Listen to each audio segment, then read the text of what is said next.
shaking hand, I can barely ask. We got runaway plans. Baby, where do you wanna go? I'm scared to, you know, but I'll never let go.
I called you tonight. I've been thinking this for too long. Send a message, you don't reply. I'll keep looking for you, even if it's wrong. I'm sitting all alone in my room. You're stuck so high in my head. I don't care if there's no chance. I need to find you. I need to know. I need to know. In your heart.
everybody. Welcome back to the Blind Press YouTube channel. I'm sorry that it's been since Sunday that I streamed, but here I am, and it is a blizzardy night. It is. We're expecting a whole shitload more snow coming, and we're I it's yeah, it's gonna be interesting. So I figured I would fire up a stream, get things going, talk about some question period, talk about some different fun videos. I've got a Papa Meat video, I've got an Abba and Preach video, just some videos to kind of get us towards question period. And I hope everybody's just having a wonderful day when as people trickle in here. And I've had an interesting episode while going back to the hospital yesterday to get the X-rays done for my oldest. They wanted X-rays for his chest because of the pneumonia. So we went to the hospital, and the tip of my cane rolled off again. Yes, just the tip. Ha ha ha ha. So it seems that when my tips get worn down to the point of getting too small for the bearing on the end of the metal part of my cane, it seems that they tend to go rolling off. And my replacement tip did not come today. And that's probably because of the weather. So hopefully it will come tomorrow or Friday, because that no jab cane is quite a handy thing in the winter time. The spring in the handle is very helpful when it comes to not getting yourself stuck in a snowbank or a chunk of ice. So hopefully that tip will come soon. I'm very hopeful that my tip will show up. So yeah, that was fun. I'm trying to use my cane on the way home without a tip. It was interesting. I do have a backup, luckily. My purple cane, but even the tip on that is getting worn down, so I'm gonna have to get a replacement tip for that too. But we'll cross that bridge when we come to it. And yeah, it's been weird. We had my Christmas, or my youngest Christmas pageant yesterday, so we went to that. And that was pretty cute. I like the fact that they managed to work in the fact that there are other holidays besides Christmas without it being preachy. The teachers do a really good job of not being too, what's the word I'm looking for? They're not overly over the top when it comes to preachiness and preachiness and wokeness, and I'm trying to avoid the woke word, but there it is. There it is. And they did a great job with the Christmas pageant, and the MCs were kids, and the kids even ran the tech in the background, and it was pretty well done for a children's Christmas pageant. I find it very I found it really cute. They did a good job. It was definitely, and the cool thing is they the way they did it was they only did kindergarten and then primary grades, like grade 1 and 2. So it wasn't like a super long performance. which is good because they had a lot of young kids there, like brothers and sisters that were younger than school age. So it was a really good idea that they made it so it was about 45 minutes, and it wasn't over the top. It was a good performance. I was happy to go. And you know how sometimes when it's not your kid, you're like, oh, these other kids, blah. No, they did it, like all the kids did a really good job. It was really cute. So I was really happy to go. It was a fun time. It was cute. And so yeah, I'm just trying to come up with some things to talk about before we get into the videos, but I think now we're going to first get into our short video, our 16-minute video about some disrespectful teens. And it's called Disrespectful Teens Learn the Hard Way. And I wanted to watch this. I saw this in my feed. So I figured, let's grab it for the stream. And let's see what... I think I saw the original video, but I'm not sure. What y'all doing? We just Oh yeah, this is body cam footage. What is y'all doing? we just Okay, but they don't saw y'all breaking stuff. Sir, get up. Hey, wake him up, Sir, He hey, ain't did nothing. He Get was up. sitting there the whole time. sweetheart, if you ain't do nothing, be quiet. Y'all, they What don't the saw- fuck are they doing to this person? Okay, but they don't saw y'all breaking stuff. Sir, get up. Hey, wake him up, Sir, He hey, ain't did nothing. He was Get up. sitting there the whole time. sweetheart, if you ain't do nothing, be quiet. Y'all was breaking stuff. Y'all done broke wine bottles. It's on camera. They don't caught y'all breaking stuff. Where y'all parents? Why y'all not home on no What park or something? the- This is not the spot. Kroger do not allow this. What Y'all is not the supposed to- context He already here? messing up the furniture. Alright, come on, y'all, we can leave. What you say? Y'all come here. Don't make this harder than what it has to be because y'all old enough to go. So sit down and listen to what we gotta say. This officer talking to y'all, then stop moving. You understand me? Ooh, don't touch me. I'm gonna play with you 'cause I don't know what happens. Don't touch me. Don't put your finger on my chest. What you mean? He put his finger on his chest. Yeah, It could start something. yeah. And they're probably going to go to jail for it too. 100. Yep. I wonder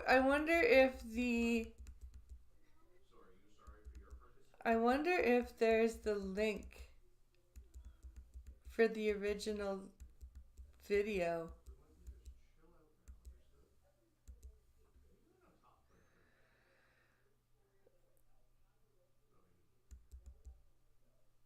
Is there a... Nope. That sucks. 100%. If an officer tells you to sit down, Is that an officer? These are cops. Oh, those are cops. These are body cams. Oh, I thought it was a person from the fucking. No, they call the store. cops. Hey, don't worry about it. Never mind. Wait, is it That's normal for security guards to have body cams now? It's normal. Think that's funny. It's normal for people. It's normal for everyday people to have body cams. Yeah, how did Preach Oh, no. not Who's notice body cam? that? You said it was cyberpunk days. Okay. All right. No, you're not gonna play with you because I know you already been kicked out of the mall today. Okay, time to leave. Oh no. Let's go. That way. Out. Out. Outside. I don't care if you're you leave. Okay? Let's go. I'm not worried about your shoe. You can tie that outside. Oh Lord. Go. What is this? A whole gaggle of teenagers? Holy fuck! This is crazy. Go. Oh, that laugh. Ew. You ain't working nowhere. Let's go. You ain't working nowhere. Go. Get your head. Go. Go. You ain't got any more Lisa. You get your head. Go. Oh. You ain't working nowhere. You ain't working nowhere. I would beg to differ. I would beg to differ. I would say that he's working there and escorting you He from ain't working there. nowhere. Are you his parent? I'm not his parent, All but right, then let's go. yeah, his parent. Yeah. Let's go. I'm gonna put you in handcuffs in a Oh minute. my God! It is a whole Yo, I'm gaggle gonna of say, teenagers. send this to jail. I don't care. I don't care what nobody says. I know a lot of people see a cop and then they see a black person. They be like, man, why these cops? Yo, you see what these kids was doing? Because they wasn't raised right. They were going out making other black people's lives difficult. Those were Thank you. Exactly. Exactly. You can't just act a certain way and then get upset and pull the race card when you get called out for it. That's ridiculous. And you make people of your race look bad when you act that way. It's the same when women do this and they make other women look black bad. people working at that store who was calling the cops on them because they were breaking stuff in that store. Who do you think gets fired if they don't do shit? Who do you think gets in trouble if they don't manage that store well? Yep. So y'all want to come out here and say something about the cops all the time, but at the end of the day, some of you need to go to fucking jail. Some of y'all should be Yeah. in jail. I don't care what nobody says. Apparently his parents didn't do a good enough job raising him, and he wanted to be a rowdy teenager. Maybe he spent a couple days in the jail system and see what happened. Scared Straight.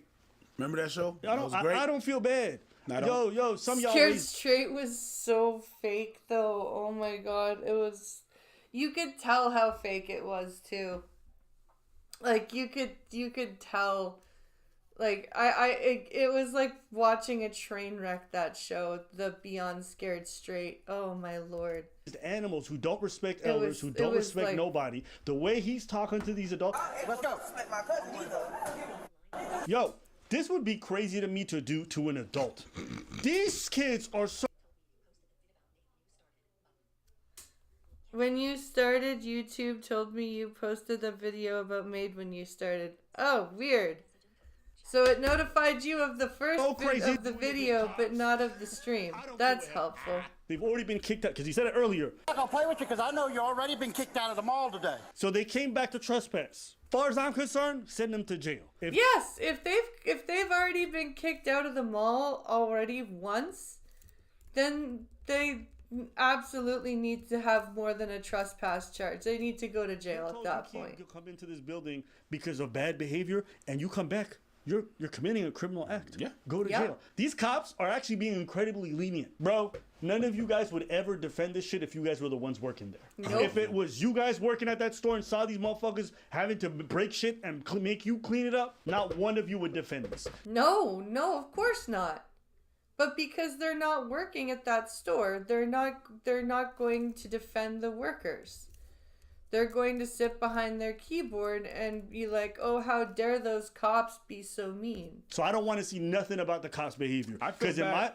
they're I being feel- patient. I feel bad when I go to a store and I unfold clothing. Yeah. Yep. I feel bad when I unfold. No, I'll do it. Nah, it's cool. I did it. I'm gonna do it. It's sorry about that. You're doing all this, being loud, being Facts. they just trying to go through their days, Yup. getting paid, go home, pay their bills. Now you're disrupting all that. Yup. Get bent. And you saw the way he was talking to that older black woman? What you get? That's when you work at M.R. Exactly. You ain't working. Bro, I hope he gets kicked in the face on the way to jail too. Yep. And that other person laughing behind him, like backing him up, that high pitched hyena laugh, that was horrible. Go home. Go home. Go home, nigga. Go. You're disturbing these fine white men, these fine police officers, America's finest. You're going. Go home, nigga. Uncle Ruckus, no relation. Uncle Ruckus in real life. He's not wrong. He's not. I like Preach's takes sometimes. That was really good. I give that one a 9 out of 10. Do it one more time? Let me close my eyes. These niggas over here. Go home. Don't trust these new niggas over there. Fuck them new niggas over there. Hey, yo, listen. If y'all started a new season of Boondocks, he ready. Oh, are you wondering what I'm doing? I'm listening to Fresh and Fit take another L. Again. You know what's crazy about that? Sorry, but we're gonna Or skip now, please. the bacon. Let's go. You could even, please yourself. You deserve it. Buy Raycon.com. Get yours. Excuse me. He's gonna listen or he's gonna go in handcuffs. Now let's go. Oh, does that guy have a lisp? It sounds like he's got a lisp. It sounds like he's going, let's go!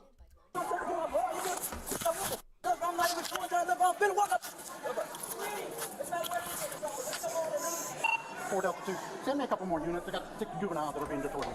Oh God, he does have a lisp. That makes it so much more unfortunate. I mean, like it. I don't want to make fun of anybody with a speech impediment, but that makes it very much more unfortunate for your authority. Come here, sweetie. Sweetie, come here. What's your name? I don't got a name. Listen here, sweetie. I don't got a name. No, I understand, but y'all together, I'm getting everybody's name. Everybody else cooperating, cooperate as well. What's your name? Outside. I don't care who you're waiting on. Outside. No. Put your hands behind your back. Put your hand behind your back. I gotta get my phone. Put your hands behind your back. Now. Put your hands behind your back. No, you're not listening to me. What's wrong with you? I gave you orders. Oh, good. Now you're resisting arrest. Fantastic. One wanting to fight with me.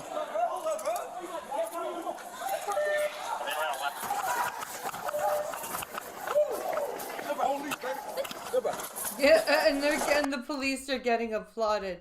Of course they're getting applauded because these teenagers were there just causing a whole bunch of mayhem, causing a whole bunch of ruckus, doing all sorts of bullshit. Go down. Can kids get tased? Can kids get tased? I hope so And I'm not sometimes. even saying Sometimes they deserve it. I'm sorry. As a mother of 2 children, sometimes they deserve it. I was the perfect teenager. Because I was.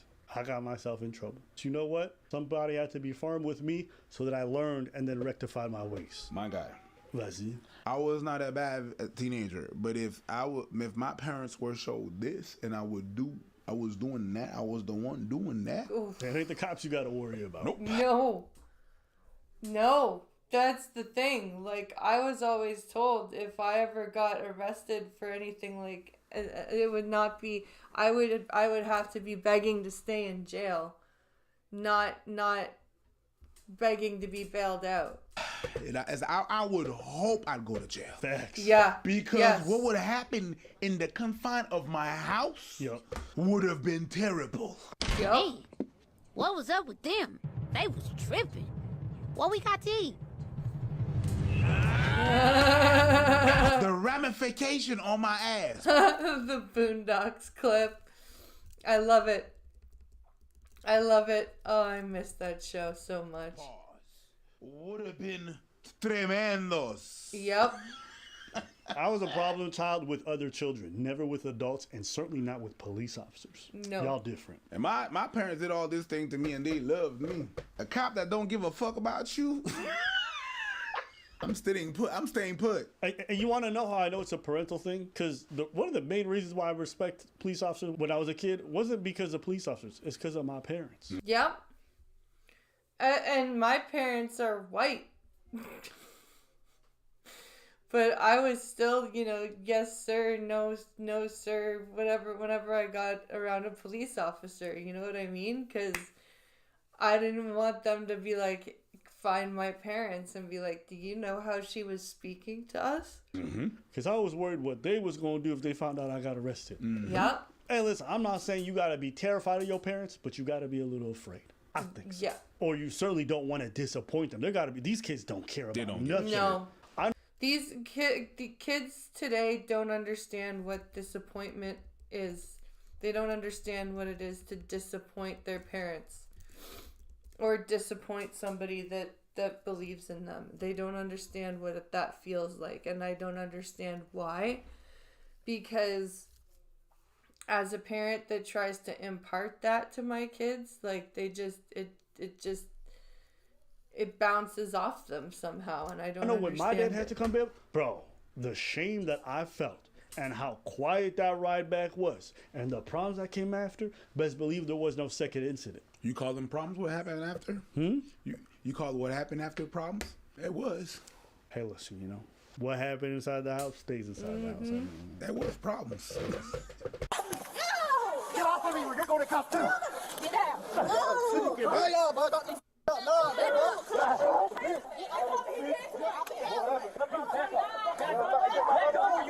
wait, was the other kid trying to get? Yep. Yeah. Yo, send his ass to jail too. The other kid just tried to get onto or just tried to interfere with it. Absolutely send his ass to jail too. He's messing with everything. He's interfering. It's not meant to be gentle. It's not meant to be gentle. It's not meant to be gentle.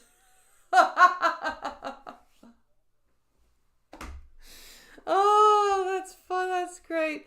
It's not supposed to be gentle, god damn it. It's not. He was gentle. Remember when he was telling you to get out? That was the gentle part. That's the part that didn't hurt, but you kept dribbling, kept not. Nope. You know what I mean? Now it hurts. Yep. Who's next? He's next. That's fucked up. Get the fuck off me. Stand up. That's fucked up. Stand up. I love it. He crying now. Fuck this. Now kid. he's crying. Yeah, you gonna learn today. Oh, come back. No. You gonna No, learn you don't get to cry. You don't get to actually cry after talking all that shit, causing all that destruction and mayhem. You don't get to cry now that you're going to jail. Cry. You was laughing. You was being disrespectful to your adults. Now you crying. Now you're Good. crying after Cry. laugh. Yeah. Oh, I'm no. traumatized. You know what? When you was traumatizing other people, you didn't give a fuck. Learn your lesson, stupid.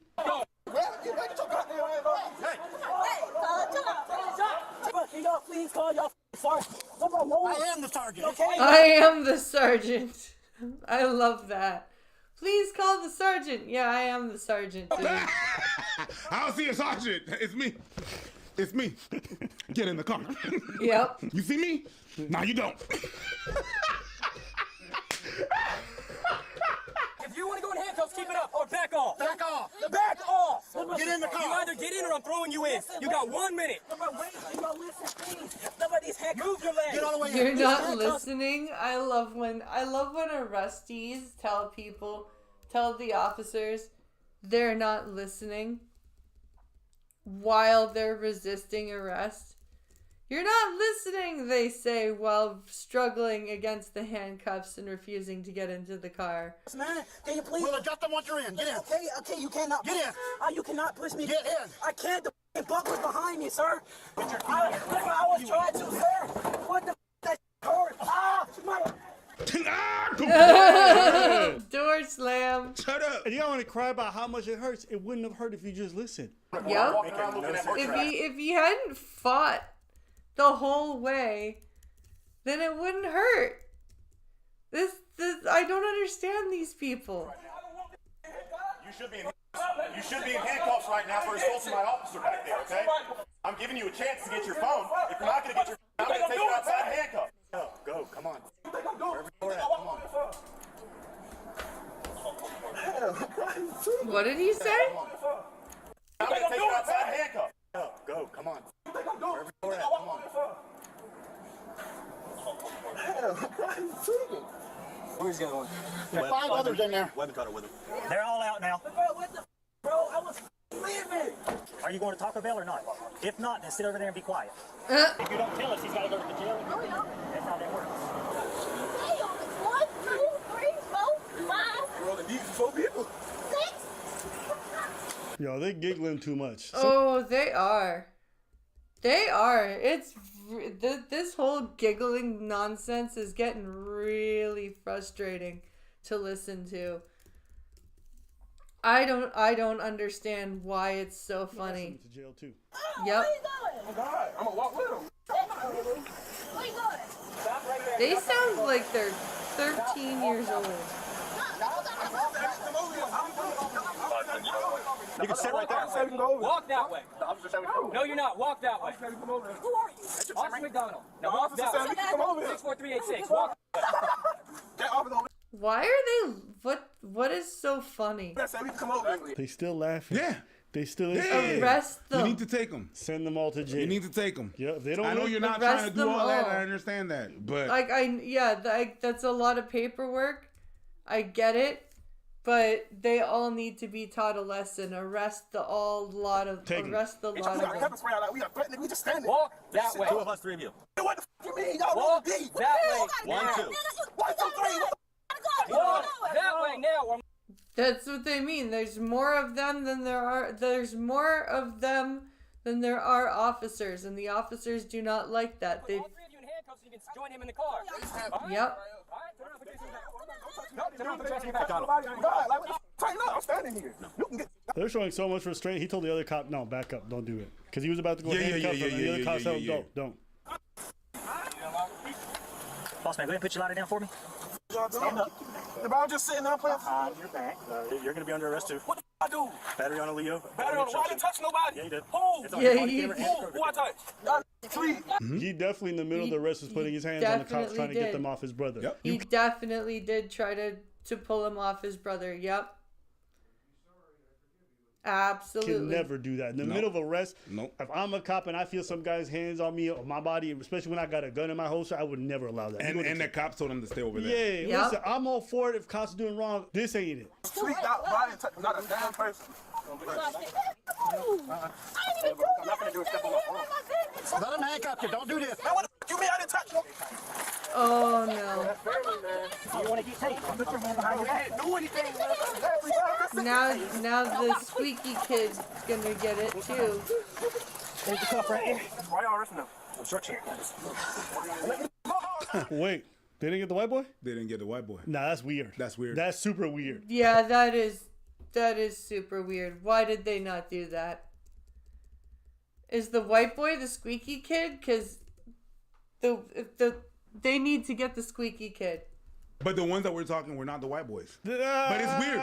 He's there and he's not walking. He was definitely Hold on. He's there and he's not walking. He Yeah. should definitely go in. Yeah. And the next is him. That's weird. That's super Yep. weird. Y'all got handcuffs off me. Y'all freaking, cuz. But you see white boy not doing anything, not touching nobody? Funny how they have the Uno cards reversed. This guy has to go, but if Yeah. the girl's going, the white guy has to go Yeah. because they're the same Yeah. level. Yeah. It sucks, but it's true. Resisting. Move your legs. Move your legs. Man, you just scratched the f*** out my face. Man, let me the f*** go. You just scratched. Oh no. Oh no, you just scratched my pretty face. Oh no. Off me, man. Man, no, let me go. Rolling. Give me my Oh Lord. Now he's crying. Under arrest. Hit the car. Now They he's finished crying. laughing. He said, "God dang it." I don't know why.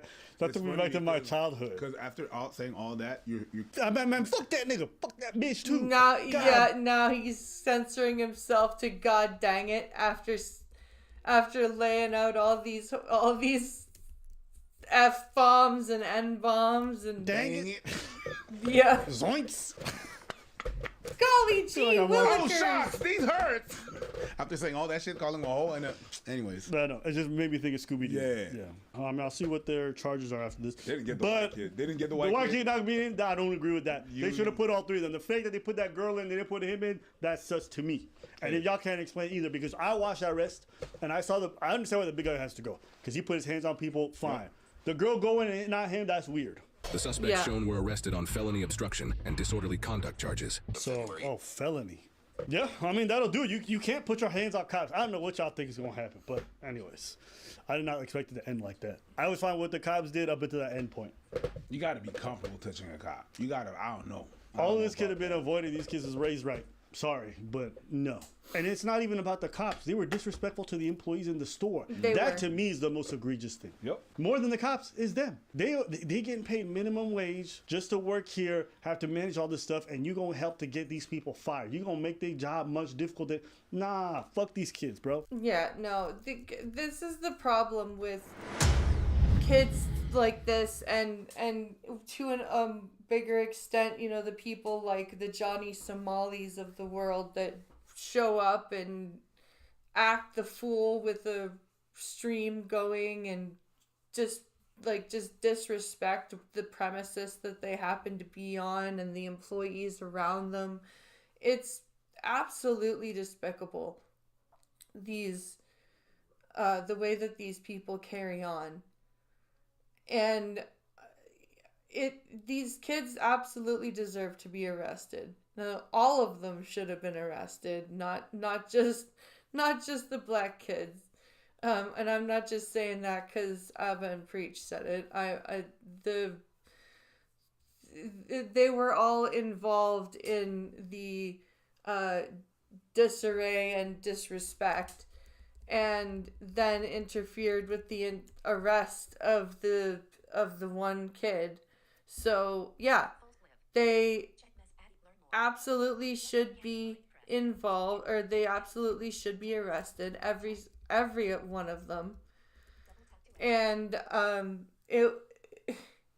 I think it was just completely just a bad disrespectful show. And it's more watching kids like this, it's so sad and frustrating, because it's not just on the internet. You know, you see it in real life, in like you see kids just do so like stupid shit, and you're like, yeah, I did stupid shit when I was a kid, but it wasn't like that. Like, why are they just so much more dumb now? Like, and it's weird. It's scary. It's like, I don't understand. I don't understand at all why like disrespect is going out the window and empathy is going out the window, and it's just a scary thing to watch. It's not fun. Speaking of not fun, we've got, well, actually no, this is gonna be fun, because we've got our whole bunch of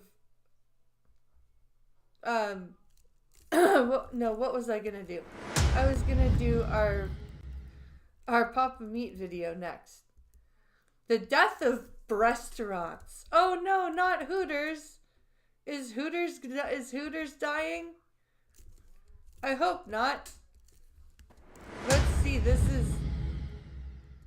is a new video. I want to see what this is about, because, you know, restaurants, breasties. Let's watch. Welcome back to the Papa Meat channel. How you doing? Come on and settle down, because today we're getting lunch. Well, at least that's what I try to do. Every once in a while, I like to take my employees out to a nice company lunch. Sometimes we go to fancy Italian places, but mostly we go to garbage, fast food, and other things that are very unhealthy. But today it was going to be a treat. I was going to take my boys to Hooters. I knew it. I knew it was going to be about Hooters. Meme, right? Go to Hooters, you laugh. Oh, we haven't been here in a while. Only to find that Hooters in the Kansas City area was closed. How, America, did we let this happen? I was completely...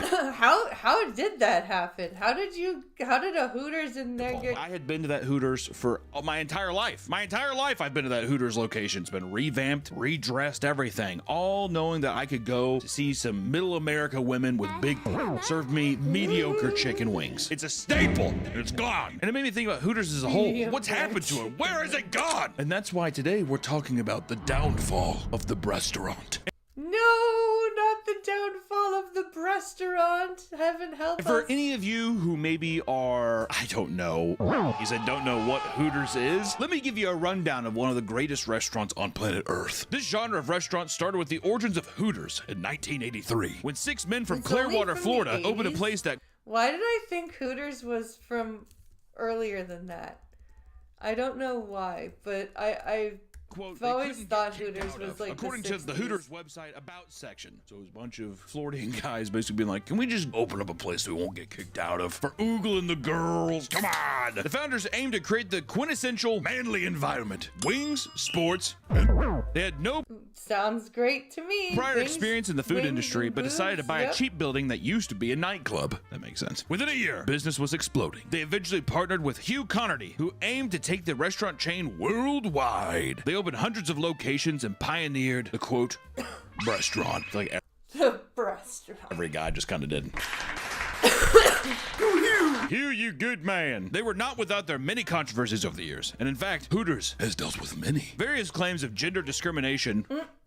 What? In How? one case, they were sued for their lack of male employees and had to settle for Wait. $3.75 million. Hooters was sued for its lack of male employees.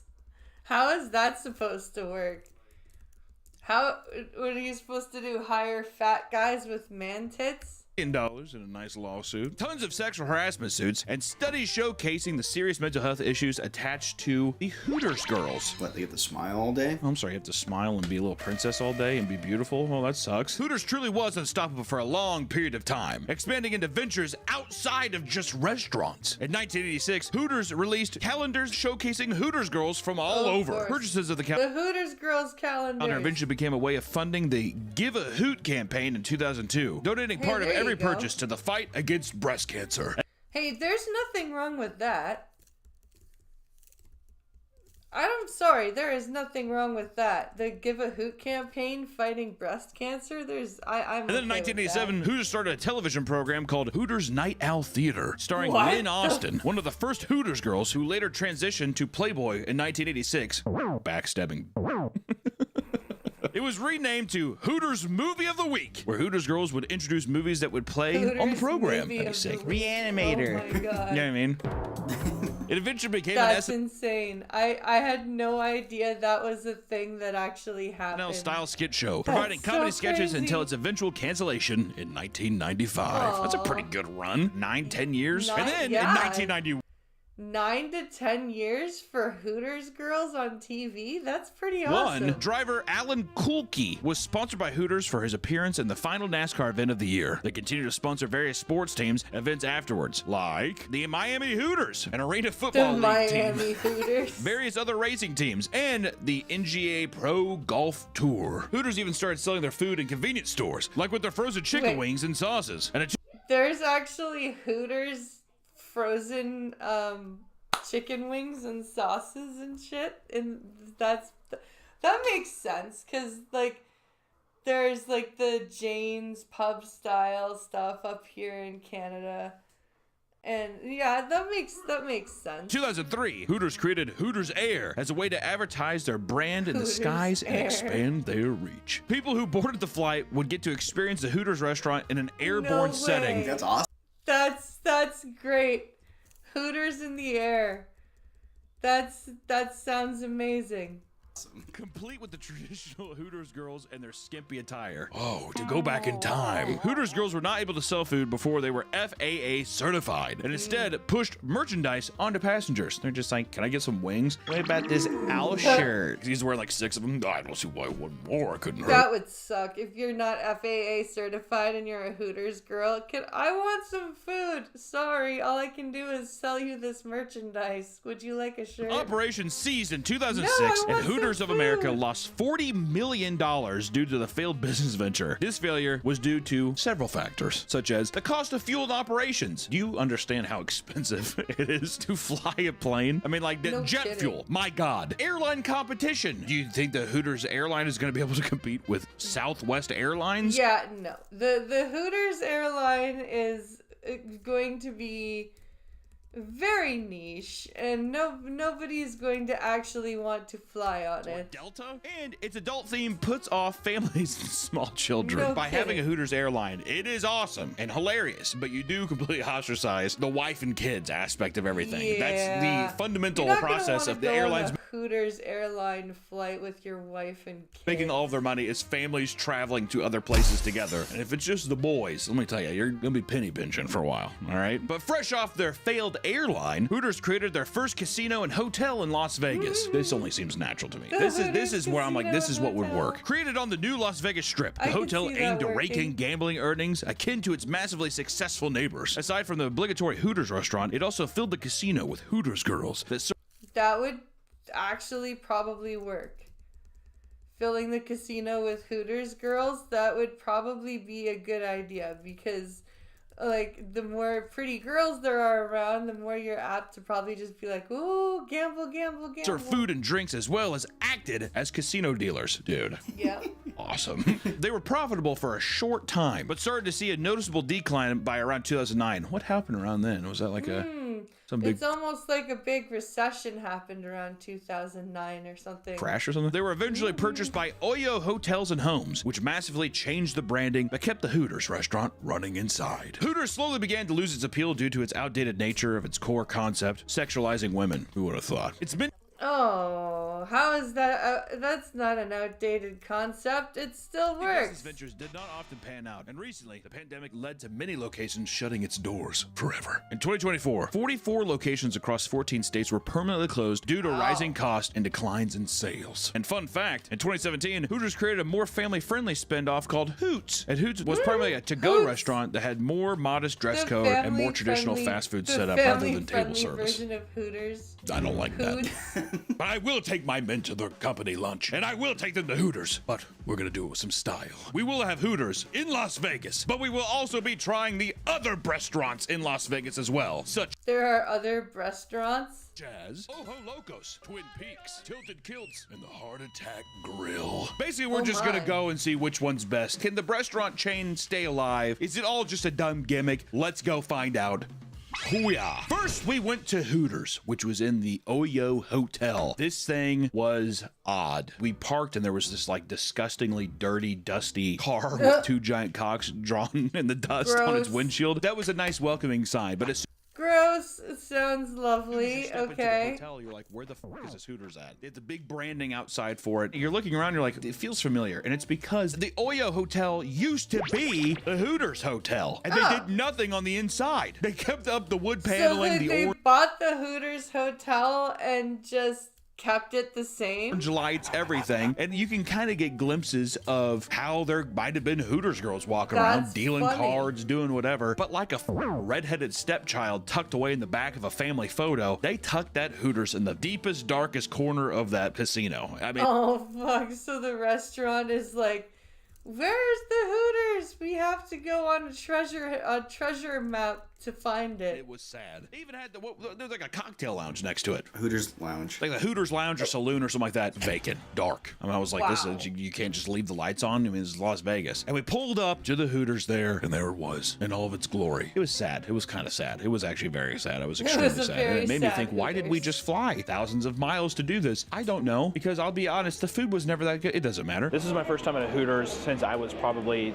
like 12. I remember My first time at a Hooters since I was 12. one time I went to Hooters after I went to church with my mom one time. She's like, where do you want to go after church? And I say, Hooters. And I went there and I was too nervous to talk to any of the waitresses. That's actually... That's hilarious. You wanted to go to Hooters after church, and then you were too nervous to say anything to the. That's great. That's very 12. Kind of cute, like a little cute church That's boy. very I did this.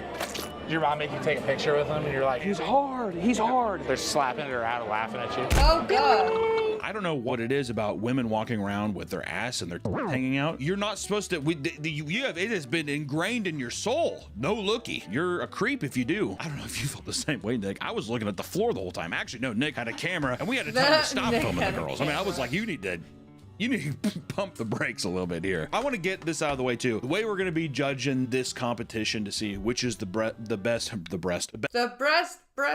restaurant is 1, how good's the food? Is it tasty? Was it worth it? 2, the atmosphere. Was it a fun time? How are the outfits? What was the theming like? And then 3, you know, did I feel that the girls were touching me enough? Were they smiling at me? Were they being flirtatious? Why do you go to a restaurant? Were they being flirtatious? I'm picturing the Raisins girls from South Park right now.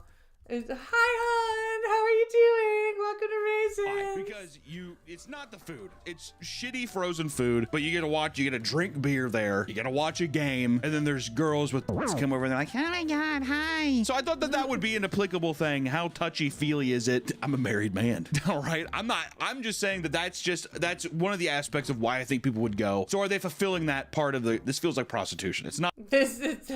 It does feel like prostitution a little bit. Prostitution. I'm not saying that at all. I'm going to get back to the review here. I want to say this with Hooters right off the bat. Branding is excellent. Well, first off, the Las Vegas location, when I say it was sad, that's an understatement. I mean, it was like a funeral. It was kind of quiet. Ouch. It's one of those things where it's like there's a lot of noise, but there's nothing really happening. So it's just kind of like, it's a loud silence. The heyday feels gone. But the torch is still lit and we're here, so we're going to give it our all. And then, we kind of perked up a bit when we saw the merch side of things, right? You see the big owl there. You put your face in this big titted girl's cutout, and that was a lot of fun. I was like, you know what, this is a nice vibe. And you put your face in a big titted girl's cutout. That could be taken in so many different ways there, Hunter. Holy table. And I'll be honest, I kept the napkin. She wrote her name. Don't tell my wife. This is a nice touch. The girl comes over. She did not look happy to be there. Can I at least say that? Can I be so bold to say that?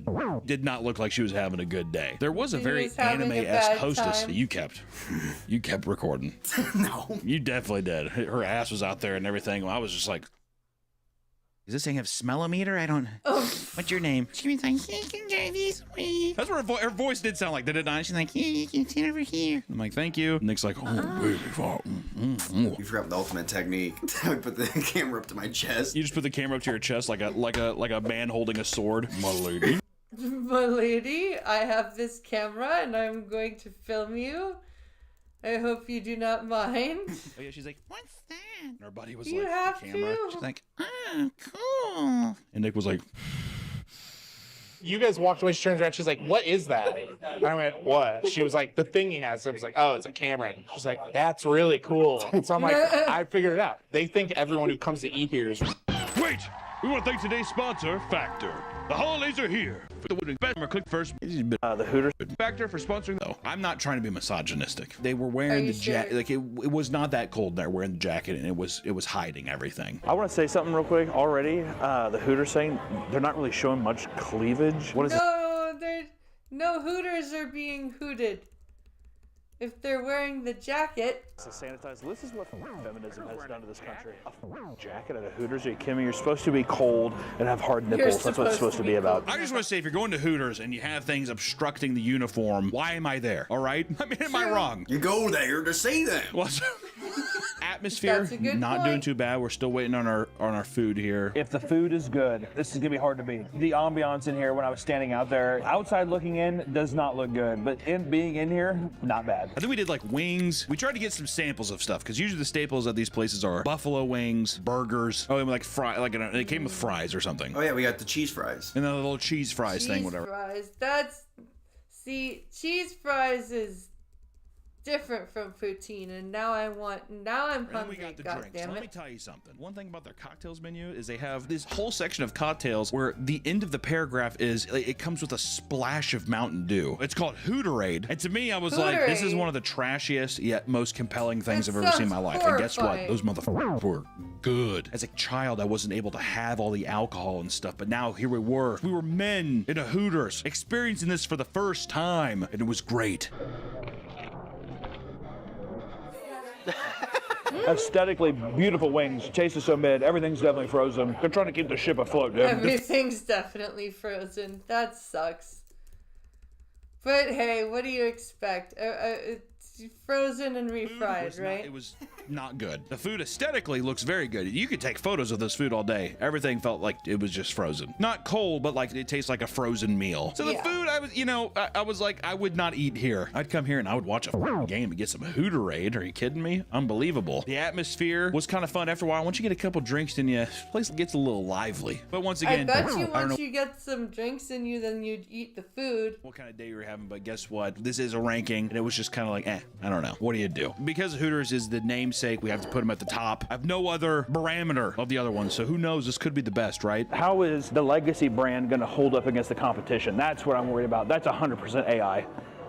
That is 1,000,000% That's AI. 100% All I know is that we AI. were there. We went to Las Vegas for Hooters and we conquered our goal. But then this is also it was a starting pistol for the rest of the trip. And nothing would have possibly prepared me for the monstrosity that was next, which was that of the Heart Attack Grill. The Heart Attack Grill is a God. restaurant in downtown Las Vegas that opened its doors in That 2005 sounds with the goal of terrifying. serving catastrophically unhealthy food and promoting it specifically to obese customers. Oh, that restaurant. I've heard of the Heart Attack Grill now. I know that restaurant. I think I did I covered a video on this on my stream a few I fit months ago. right in. All while serving it to you with scantily clad waitresses in nurse outfits. This entire That's restaurant is themed around it The- being the a waitresses are hospital. in The whole nurse thing is that outfits. you are a fat piece of shit. If you weigh over 300 pounds, you get to eat there for free. They have a scale outside that you can step on. And then if you don't finish That's your food, funny. the nurses spank you at the end, okay? And all the food is, Oh I mean, it's my. crazy. They like all the... Do they actually spank you if you don't finish your food? That sounds both terrifying and awesome. Milkshakes are like lard, like 50% lard. If you order wine Oh. or cocktails or something, they give it to you in an IV bag. And they're known Oh, for God. their octuple bypass burger. 8 patties, all right? And that's the biggest Octuple bypass burger. Holy shit. thing there. So when I went there, of course, that's the one that I had to get. If you don't finish your food, you'll be spanked 3 times. 3 times. Spanked 3 times if you don't finish your food. Okay. If we don't finish our food, we're going to be spanked. I understand I'm a fat piece of shit, disgusting, worthless piece of shit human. I don't think I'm finishing this food, if I'm being completely honest, if I'm being transparent. When you go into the restaurant too, you have to put on a gown, a hospital gown, like A you're a patient there. hospital And I will gown? say this, Oh, staff Jesus. couldn't have been better. It was scantily nurse outfits and all that stuff. Couldn't have been a happier crowd I've ever seen in my life in there. And I will say that the branding and the atmosphere of the place, probably they did get not hold good any money. punches on the theming. And that's what I like. I feel like the restaurant They probably get good tips there. is a mixture of, it's got to be kind of funny, it's got to be like, you got to want to actually sit there for a while. And I think that like the bald guy who's the manager of the place or owns the place thinks he's way funnier than he is. I bet he's hard. Oh my god, he's a power for sure. Oh yeah. He's got those weird like RFK abs. He's all red. Yeah. Oh, he's in shape. Yeah, he doesn't eat at this Oh, the place. dude, So the, it's like the manager or the owner of the place. Yeah, no, he is like this fitness guy, and he's all into shaming people into not being fat to an anymore. extreme, but yeah, you have to give him credit for at least going that far. But it is daunting. Like, I mean, after sitting in there for a bit, you see that bald son of a way too much, and you're like, I need to get out of here quick. But a couple little things too. There's been many deaths, which is really fun when you go in and sit down to eat at this place that you might not be making it out. Like in 2011, the spokesman Blair River died from a pneumonia, partly due to him being 570 pounds. So they would Oh, have Jesus. spokespersons for a while. They don't do it anymore because they all 570 pounds. Holy frack. That's past morbidly obese at that point. That is just, I don't even know what that drop is. like flies, which you could just say, you know what, bad luck. It's bad luck. But in 2012, a year later, a patient, a customer, died from an actual heart attack while eating Yeah, a he triple calls the customers patients. That's the weird bypass thing. burger. Reportedly, He customers died thought from what? died from an actual heart attack while eating a triple bypass burger. Reportedly, customers thought that this was some sort of staged death, and according to Dr. Oh, John, of who course is they the CEO, I actually felt horrible for the gentleman because the tourists were taking photos of him as if it were some type of stunt. Even Oh, fuck. Only in Vegas, right? Somebody dies from eating a burger and the other people are like, that's gotta be fake! Ha ha! Click, click, click, click. with our own morbid sense of humor, we would never pull a stunt like that. Other customers in the restaurant were like, oh, that fatty's having a heart attack. And the guy was like, probably like, can you imagine dying? And people were like, it's a bit. And that same year, a woman in her 40s collapsed to the floor, unconscious after consuming a double bypass burger while smoking a cigarette and drinking a margarita. God damn.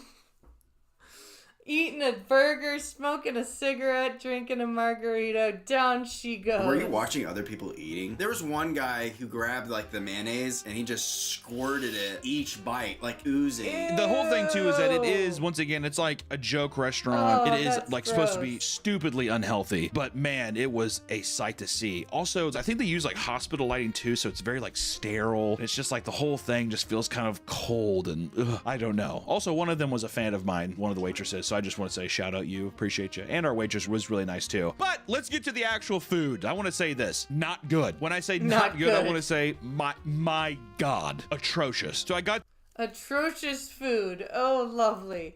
Atrocious food at the Heart Attack Grill. Octuple burger, and it was, I'm not even joking, it was like this big because they were all half-pound quarter patties, so it was 4 pounds of meat. They give you 40 strips of bacon. 4 pounds of meat, 40 strips. There's 3 of pieces bacon, of cheese on each burger. 3 pieces of cheese per burger.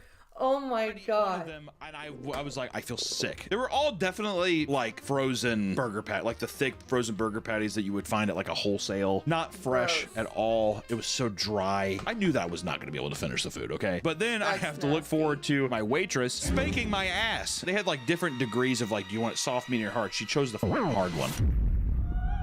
Of course she did. Of course she chose the hard one, because you're a naughty boy for not finishing your gross burger.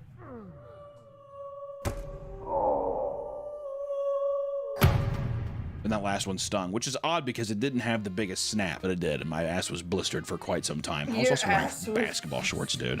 Brutal. I mean, if I had to put the Heart Attack Grill on anything so far, I mean, food, it doesn't even compete with Hooters. If Hooters is generic, I will take generic every day of my life. The atmosphere, I'd rather while take being generic food over actually really bad food. Like, any day of the week. I would rather take food that's like, it's not horrible, but it's not like gonna make me ill. You know what I mean? fun, it's too much. I mean, it's insane. And then the waitresses and stuff, I guess for the flirty aspect, like it's a restaurant of like, it's scantily nurse outfits, but I didn't think it was actually that crazy. It's like, yeah, your shorts are up and they're like short skirts, but I didn't think it was anything too revealing. Yeah, I would say it's fairly modest. I don't know if that's changed over time, but I will say just compared to the Hooters thing so far, I would say this one is just way below. Way below. Does it feel too bad to just put it at last place immediately? Why don't we, just to be fair, I'll put it at 4th. You never know. But that takes us to our next place. That was our first day in Las Vegas, and after that, the Heart Attack Grill about broke me. All right. I think we're gonna skip the rest of that because it's just the tier list.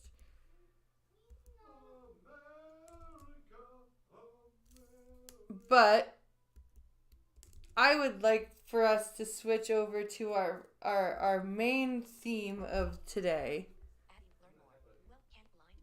Our main theme of politics.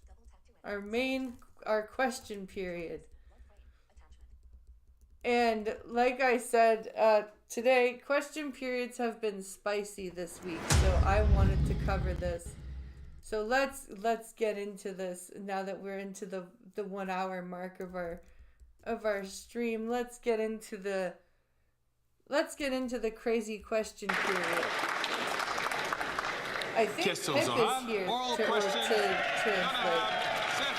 The Honorable Leader of the Opposition. No, it's the good the female Prime Minister, translator, I think. who is weak, lost control of immigration, has lost control of the borders, and lost control of spending, inflation, debt, and even his own ministers, according to the Globe and Mail.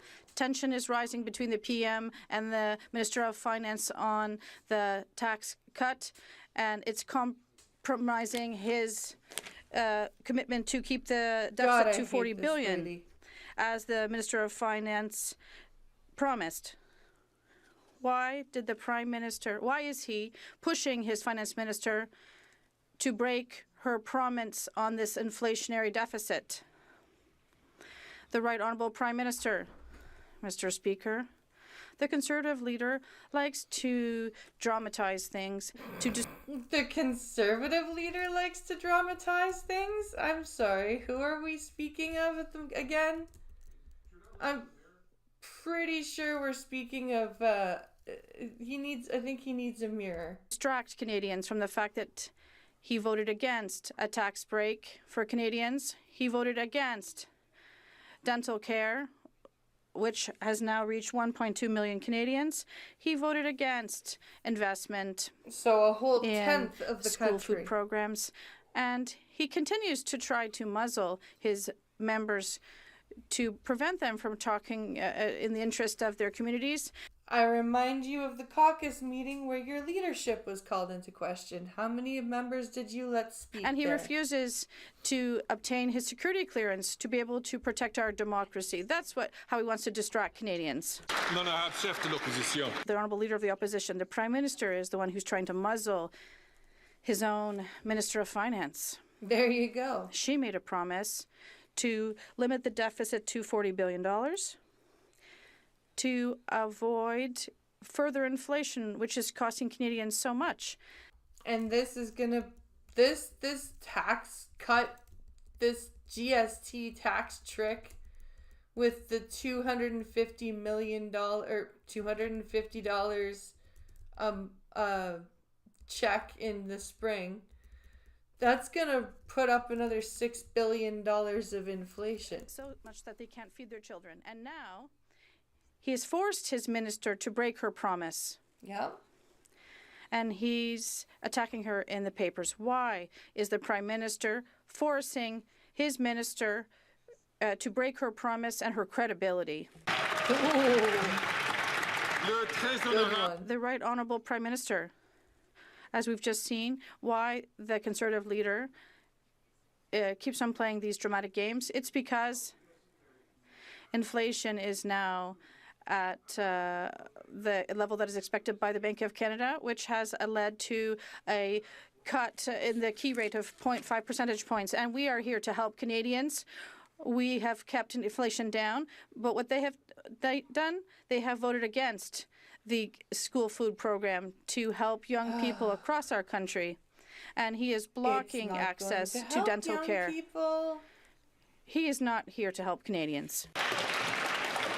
The Honourable Leader of the Opposition. This week, Prime Minister has lost control of the borders, lost control of immigration, lost control of spending, debt, and inflation. Now he's lost control of his own cabinet. Yesterday, the Globe and Mail reported that there's a big fiscal feud that has broken out between the Prime Minister and his Finance Minister. At stake is that she wanted to run a gigantic $40 billion deficit, but that was her guardrail. And now this Prime Minister is pushing her through that guardrail and pushing all Canadians off the fiscal cliff. Why? There you go. Valid question, straight up question, not hard to answer. Why are you doing that? The Conservative leader likes to make up little dramas to try and distract Make up Canadians little from dramas. the fact that he voted against a What little dramas is he making up?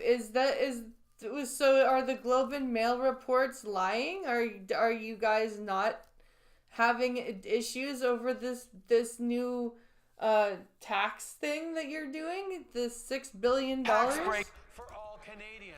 He's trying to hide from the fact that he continues to muzzle his own MPs so they cannot be their community's voices in Ottawa, instead being his voice in forcing them to face billions of dollars in cuts to housing programs. He continues to refuse to get his security clearance because he doesn't want to keep his own MPs safe from foreign interference. That's why he's trying to distract Canadians from what's going on.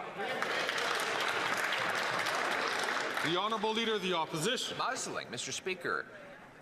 His Liberal MPs are not speaking out against him because he's allowing so much liberty. It's because he's so weak. Right. And there's nothing worse than a weak bully. He's now cracking down on his own finance minister, some feminist. On this side of this house. I love that. Yes. Attack his feminist bullshit. I lead by inspiration while he leads by intimidation.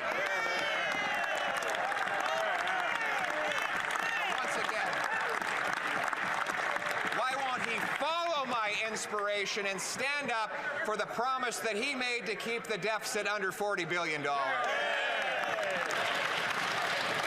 There you go. This is why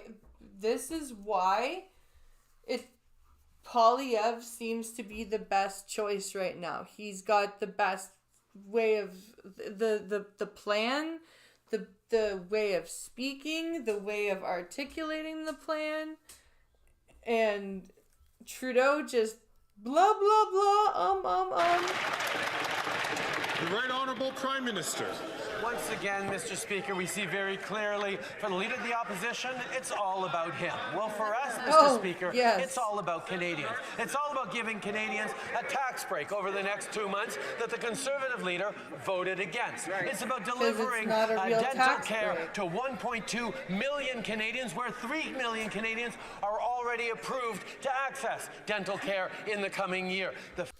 3 million Canadians are already approved to access the dental program, are they? So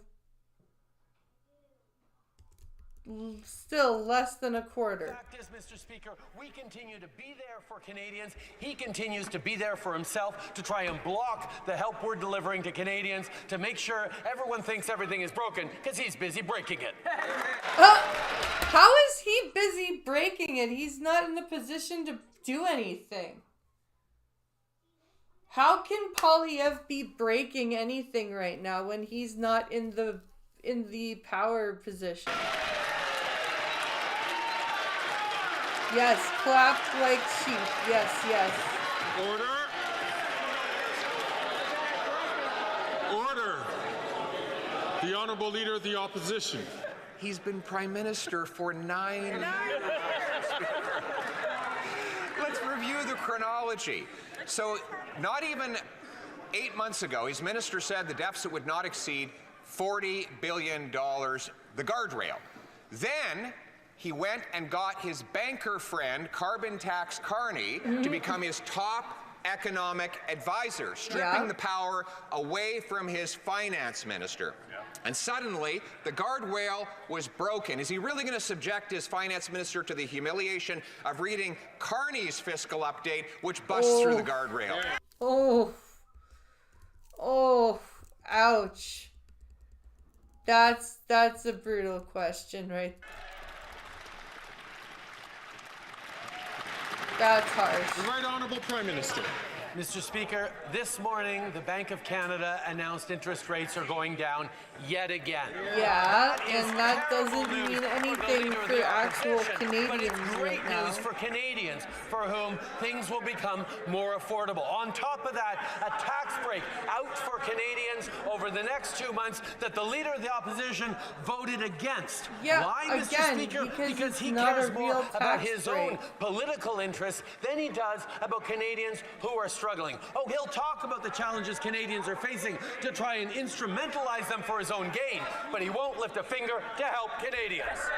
How is, first of all, he's trying to lift a finger to help Canadians, but you guys won't let anything that he does go through. And second of all, he's not in the prime ministership yet, so how is he even able to do anything to hurt Canadians?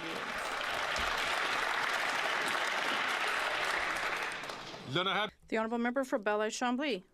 Mr. Speaker, the Parliamentary Committee of Justice tabled a report that is literally a trial against Quebec's values, because Quebec is attached to, like most Western countries, to the notion of separating church and state. Yeah. And I'm wondering what Except the Prime Minister... for the fact that the National Assembly still has a giant crucifix in it. To the thousands of Muslims in Quebec who are happy and welcome in their society that has welcomed them. The Right Honourable Prime Minister. Mr. Speaker, on this side of the House, we have always defended and will always defend the freedom of ideas, freedom of expression, freedom of beliefs. This is a fundamental value for all Canadians and all those who come to Canada. And this is why on this side of the House, we'll always defend individual rights and the Canadian Charter of Rights and Freedoms. This is clear, Mr. Speaker. The Honourable Member for Belleuil-Chambly. I'd like to make things a little bit more concrete, Mr. Speaker. Is the Prime Minister backing people who at schools, secular schools in Quebec, are imposing their religion? Yes, exactly. Is he backing those who are literally bullied because they want to respect the principle of secularism in Quebec schools. It's one or the other. Which one? He's referring to there were a few French schools that were not Catholic or like they were public schools, and they had a bunch of Muslim teachers that were basically refusing to follow any sort of like education plans if the students had any.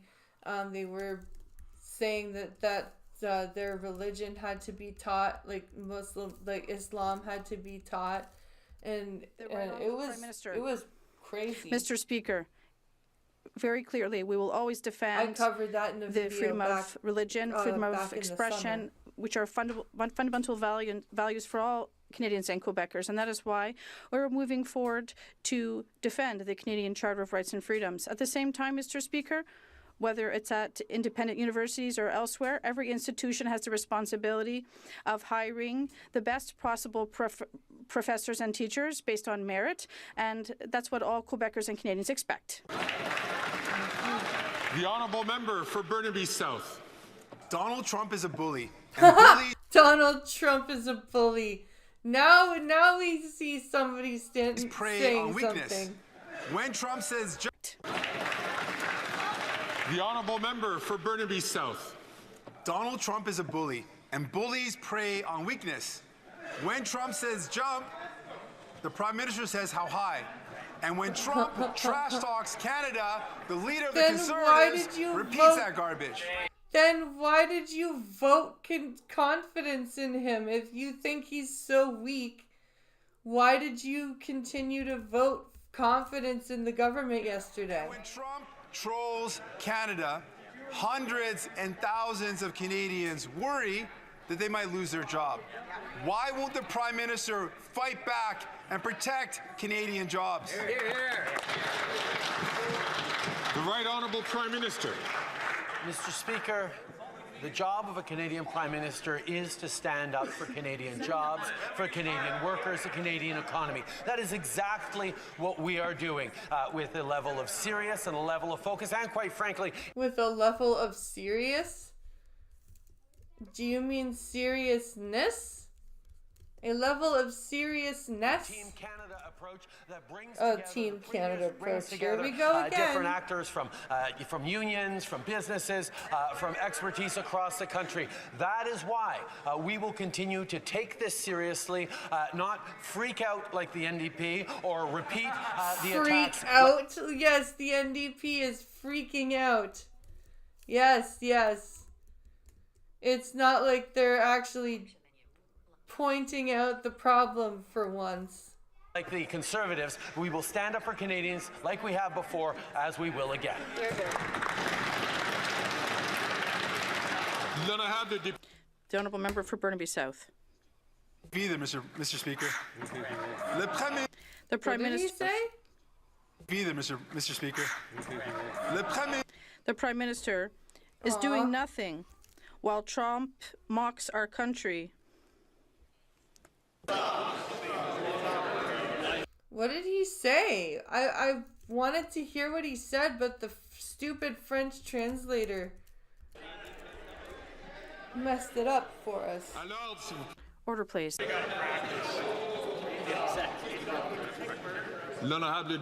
honourable member for Burnaby South, from the beginning, please. Isn't safe either. Please. Isn't safe either. The Prime Minister is doing nothing while Trump mocks our country. And doing nothing while Trump threatens good Canadian jobs. I've fought bullies all my life. You have to be strong and not play their game. When will the Prime Minister stop showing weakness? Why did you vote confidence in this government then if you think he's so weak? And he's not standing up to Trump, and Trump's being a bully. Why did you continue to prop up the government? The Right Honourable Prime Minister. Mr. Speaker, a few years ago, during the first Trump administration, when there were tariffs imposed on steel and aluminum workers across the country, we responded reasonably but firmly. And we saw these tariffs removed. We were able to and things were way different back then. You hadn't NAFTA broken by shit protecting as not only badly. supply management, but also things like cultural exemptions and the continuity of our trade between our two countries. We did so by taking challenges seriously, but we worked responsibly, and that's what we'll do once again. The Honourable Leader of the Opposition. Quote, Finance Minister, 2022. This is a line we shall not cross. You shall not pass. Then she listed 3 lines. 1, that the deficit would only go down. It went up. 2, that she would pay off the COVID debt. Not only has she not paid off a penny, the debt has gone up. And 3, that the debt to GDP ratio would only drop, and it has risen. Did the finance minister voluntarily cross her own lines, or did the prime minister push her? Oh, fuck. Good question. Very good question. Did the prime minister make her go over her lines? Or did she do it on her own? The Right Honourable Prime Minister. Mr. Speaker, the Leader of the Opposition is once again putting on his little dramatic acts because he is trying to distract Canadians. No, from he's the asking a real question. Did you force Chrystia Freeland to break her own guardrail? Interest rates are down again.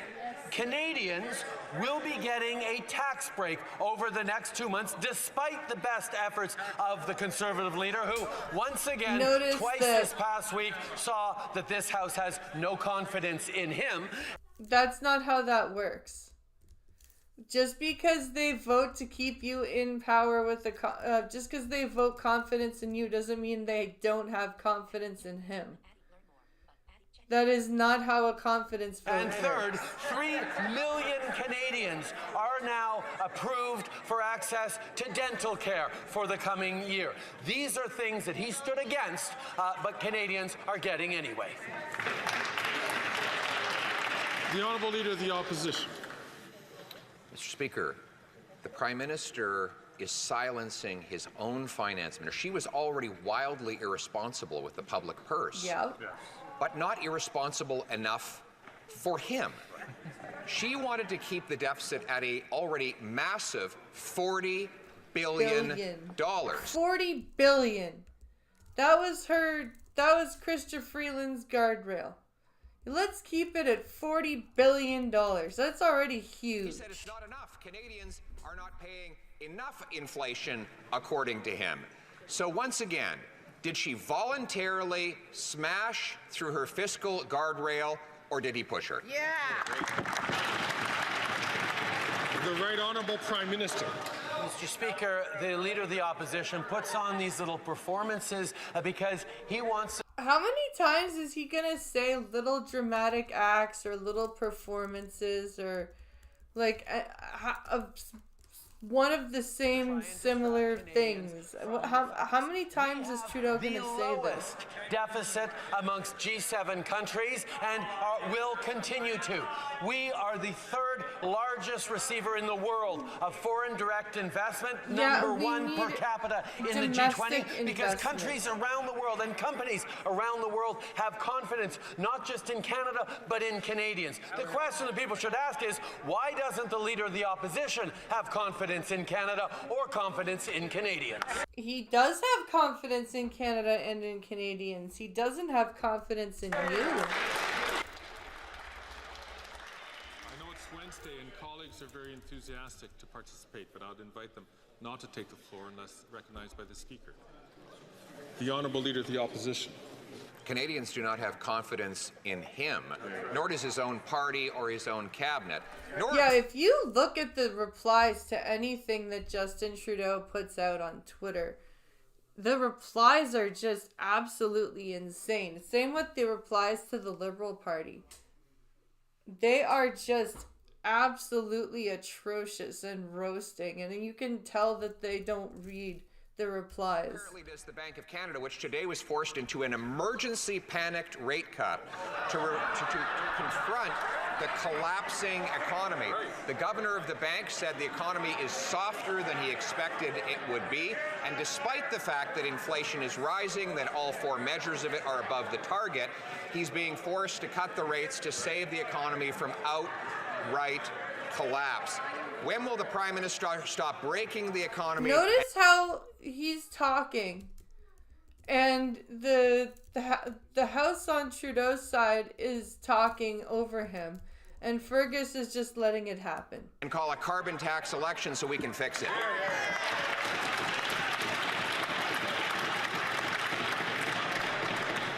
Again, I'm going to ask members not to take the floor unless recognized by the chair. The Right Honourable Prime Minister. This is... Why are you answering in French instead of English? Completely illogical. Say that in English. The reality is, Mr. Speaker, he's just making this stuff up in a way you couldn't believe. Inflation has... So did he make you so angry you just went to French? Is that what happened? Been within the target range. It's so of the Bank of illogical Canada, you just for switched over to French. It broke your brain. This is because we have been there to help Canadians with things like dental care, like a school food program, with investments that are growing the economy in a way that has brought down inflation and allowed the Bank of Canada to cut rates faster than just about any other G7 country. We are there for Canadians. He's the one voting against things. We are there for Canadians. Yes, I'm sure you are. You're there like a disease. The Honourable Leader of the Opposition. You know what's up? Inflation's up. Yep. Unemployment is up. Inflation is up. It's not only up, every single measure of inflation is now above its target. Unemployment is up. It's at 10% in Toronto now. There we go. Finally. Finally, the speaker is going to stand up while Polyev is talking because they won't shut up. Order. The Honourable Leader of the Opposition. Please start again. You know what's up? Inflation's up. All 4 measures of inflation are now above target. Unemployment's up. In Toronto, it's over 10%. You know what else is up? Housing costs. They've actually doubled. They've risen more than in any other country in the G7. You know what else is up? Food bank use is up. It too has doubled, with 2 million people lined up at the food bank. And you know what else is up again? The promise-breaking inflationary deficit. So why doesn't he tell us, if he's figured out how to count, what the deficit will be this year? Yeah. What was the deficit? Like, he couldn't tell us what the deficit was last year. So what's the deficit going to be this year? The Right Honourable Prime Minister. Mr. Speaker, one has to take a moment to appreciate how difficult it must be to be the leader of the opposition at a time when things are getting better for Canadians. He spends all his time, and has for the past... That's enough. I'm going to ask members, please, in particular the members from Portage, Lisgar, as well as from Abbotsford, not to take the floor unless recognized by the Speaker. I'm going to invite the Right Honourable Prime Minister to start again.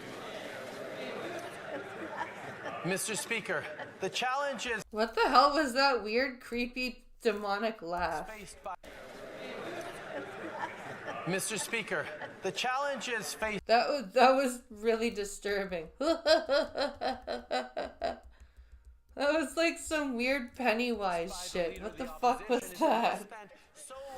Explaining to Canadians that everything is broken, that when things start to get better, he refuses to actually help Canadians. He's voted against a tax break for Canadians over the next few months. He's voted against the dental care that's helped already well over 1 million Canadians. He is stuck in a place where, as Canadians are starting to come through the difficult times the global economy has put them in, yes, it's the global economy that has put us in this position.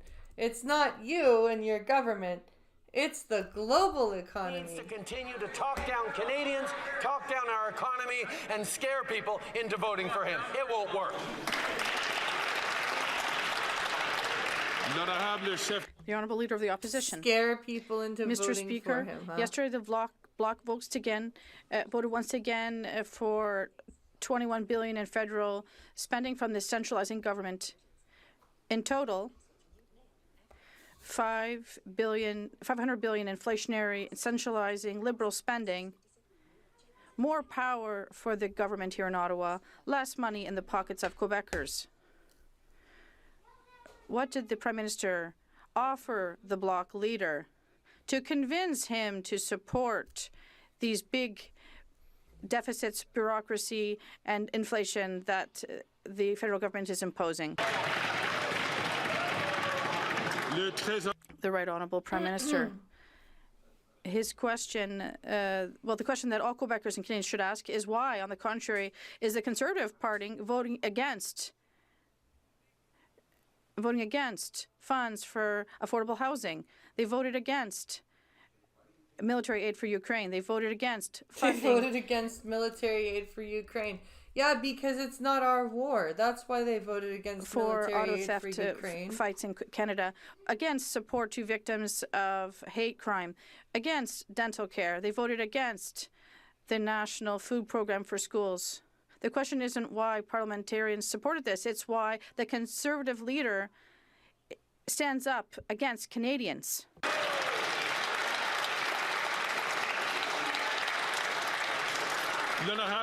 The Honourable Leader of the Opposition, because money will never going to do what he's saying. They're just increasing bureaucracy in Ottawa like they always do. But the Bloc leader says he needs to support the government spending by voting for these appropriations. Otherwise, everything will just shut down like it does in the U.S.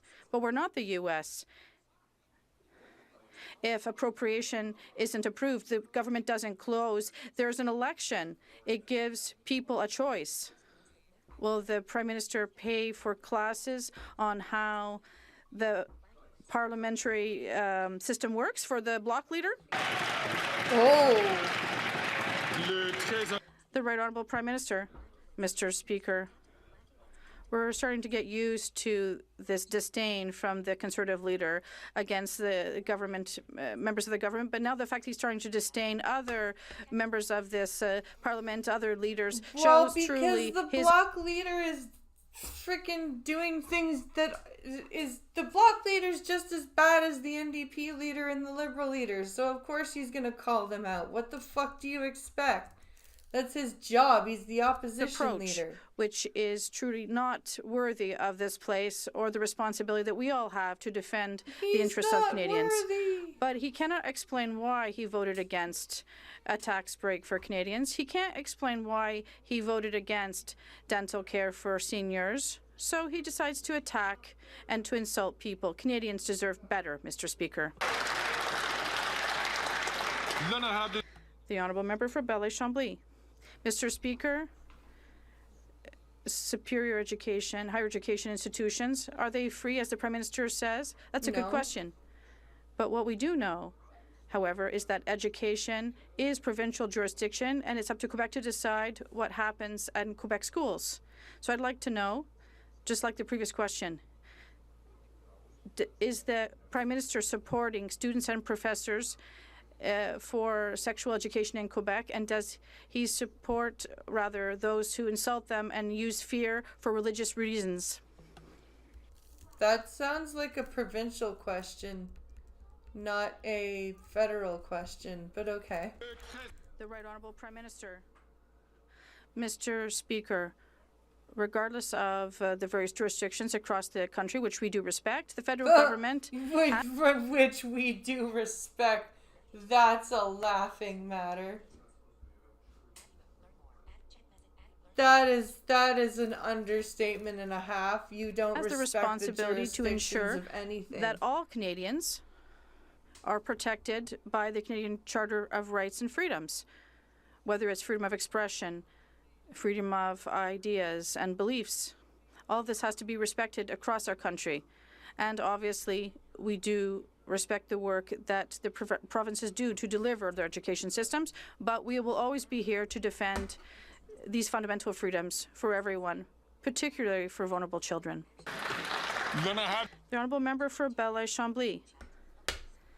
There are a few lessons encouraged for what we're seeing in this Parliament, but I'd like to remind everyone, there is in the Criminal Code a disposition that allows people under a religious pretext to spread hate and to incite violence. That's true. If you say something hateful, you can say, "Oh, it's my religious belief that I said something terrible about Jewish Can the Prime Minister end this religious exception or Christian people and end the legitimacy of this hateful propaganda and this call to violence for religious reasons? The Right Honourable Prime Minister. Mr. Speaker, spreading hate or encouraging violence is always illegal in Canada, and that's why we expect our police forces to be here to protect people and to ensure that the law is enforced. We'll always be here to protect and defend the Canadian Charter of Rights and Freedoms, as well as freedom of expression of religion and ideas in Canada. The Honourable Leader of the Opposition. Oh wow, we've got lots of opposition. The Prime Minister and the entire Liberal caucus voted against taking the GST off new homes, which would have saved up to $50,000 for a young couple trying to buy a home. Well, because they would rather do a 2-month tax break that's not a real tax break, and then say that when the Conservatives vote against that they don't want to vote or cut taxes. Almost $3,000 a year in lower mortgage payments, and would have stimulated an extra 30,000 additional homes built. Even the Prime Minister's own housing advisor said that this was the best housing policy he's seen in a generation. Why does the Prime Minister insist on taxing young people who are struggling to pay the doubling housing costs that he's brought since he took office? Because it doesn't care. The Right Honourable Prime Minister. Mr. Speaker, Canadians have long learned that whenever Conservatives make promises, you have to look at the small print. And what the Leader of the Opposition here we go with more proposed slogans. Look at the small print, he says. Was cutting billions of dollars worth of investments to municipalities across the country to create more density, to accelerate the construction of homes, and to cut bureaucracy and red tape. Indeed, members of the Conservative... Wait, how does your program cut bureaucracy and red tape when not a single house has been built The party have been advocating to invest in their communities, to send money to their mayors. And the Leader of the Opposition wrote a letter in their name saying, no, none of them. All the cities that have gotten money were liberal cities, and there have been no houses built. Want those investments in housing. Shame on him, Mr. Speaker. Shame on the him, Honourable Leader Mr. of the Opposition. Mr. Speaker, he's again imagining things. His program does not build homes, it builds bureaucracy. The only density is in his head. Our policy was... No. The Speaker's not going to allow that. The Speaker's not going to allow that. I'm going to ask the Honourable, the Leader of the Opposition to withdraw that and to rephrase his question. Thank you.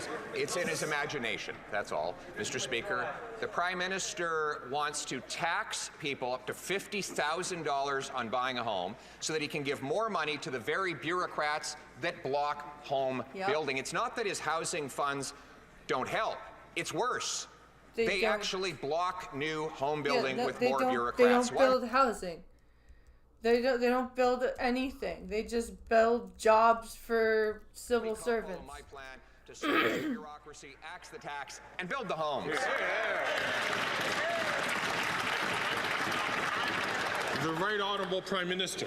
Mr. Speaker, the problem with what the Conservative leader is saying, leaving aside the childish insults, is that his own MP... but it's okay for you to have childish insults, right?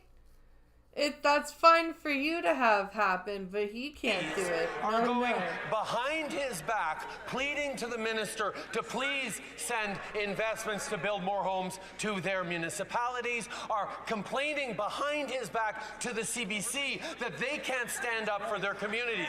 Mr. Speaker, MPs are supposed to be their community's voices in this place, but he gives them a whap on the knuckles if ever they dare be A anything whap? but his. A whap on the knuckles. Okay. All right there. But Polyev is the one performing. Voice in their communities. Before the honourable member takes his seat, I'm going to ask the honourable member from Niagara Falls to please not take the floor when not recognized. The honourable member.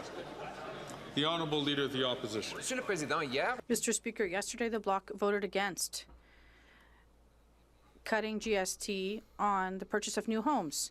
Oh, the Bloc also voted against that. Why the hell would they vote against want to understand. that? Stupid A people. so-called sovereignist party wants to take money out of young Quebecers' pockets who are buying homes, to give it to the most centralizing government in our history, the battled federal government. How come a sovereignist party wants to concentrate power and Quebecers' money here in Ottawa? This question is not for the government's administration, and I see that the Right Honourable Prime Minister is rising to answer this question, but I would ask the Honourable Leader to take his seat, and I hope that this will not represent a trend. Otherwise, we will have to move on to other questions. The Right Honourable Prime Minister. Mr. Speaker, what the Bloc members understand and what Conservative members in Quebec also understand is that $1.8 billion that the federal government and the province are investing for the Housing Accelerator Fund helps to increase densification and increase housing construction while eliminating red tape. But of course it does. How? Where? Where does it eliminate the red tape? How many houses have been built? Members in Quebec can't talk about this. They can't say how these cuts, $1.8 billion in cuts that the Conservative Party is proposing, how bad they'll be because they're afraid of their leader. I'm not afraid of their leader. The Honourable Leader of the Opposition, Mr. Speaker. We want to put up to $50,000 in the pockets of young Quebecers who are buying homes, after Liberal programs managed to double the cost of housing and have tripled rents in Montreal. The Bloc is voting to feed federal bureaucracy with the money of Quebecers. It's only the Conservative Party that is in favor of sovereignty for young Quebecers to be able to keep their own money in their own pockets.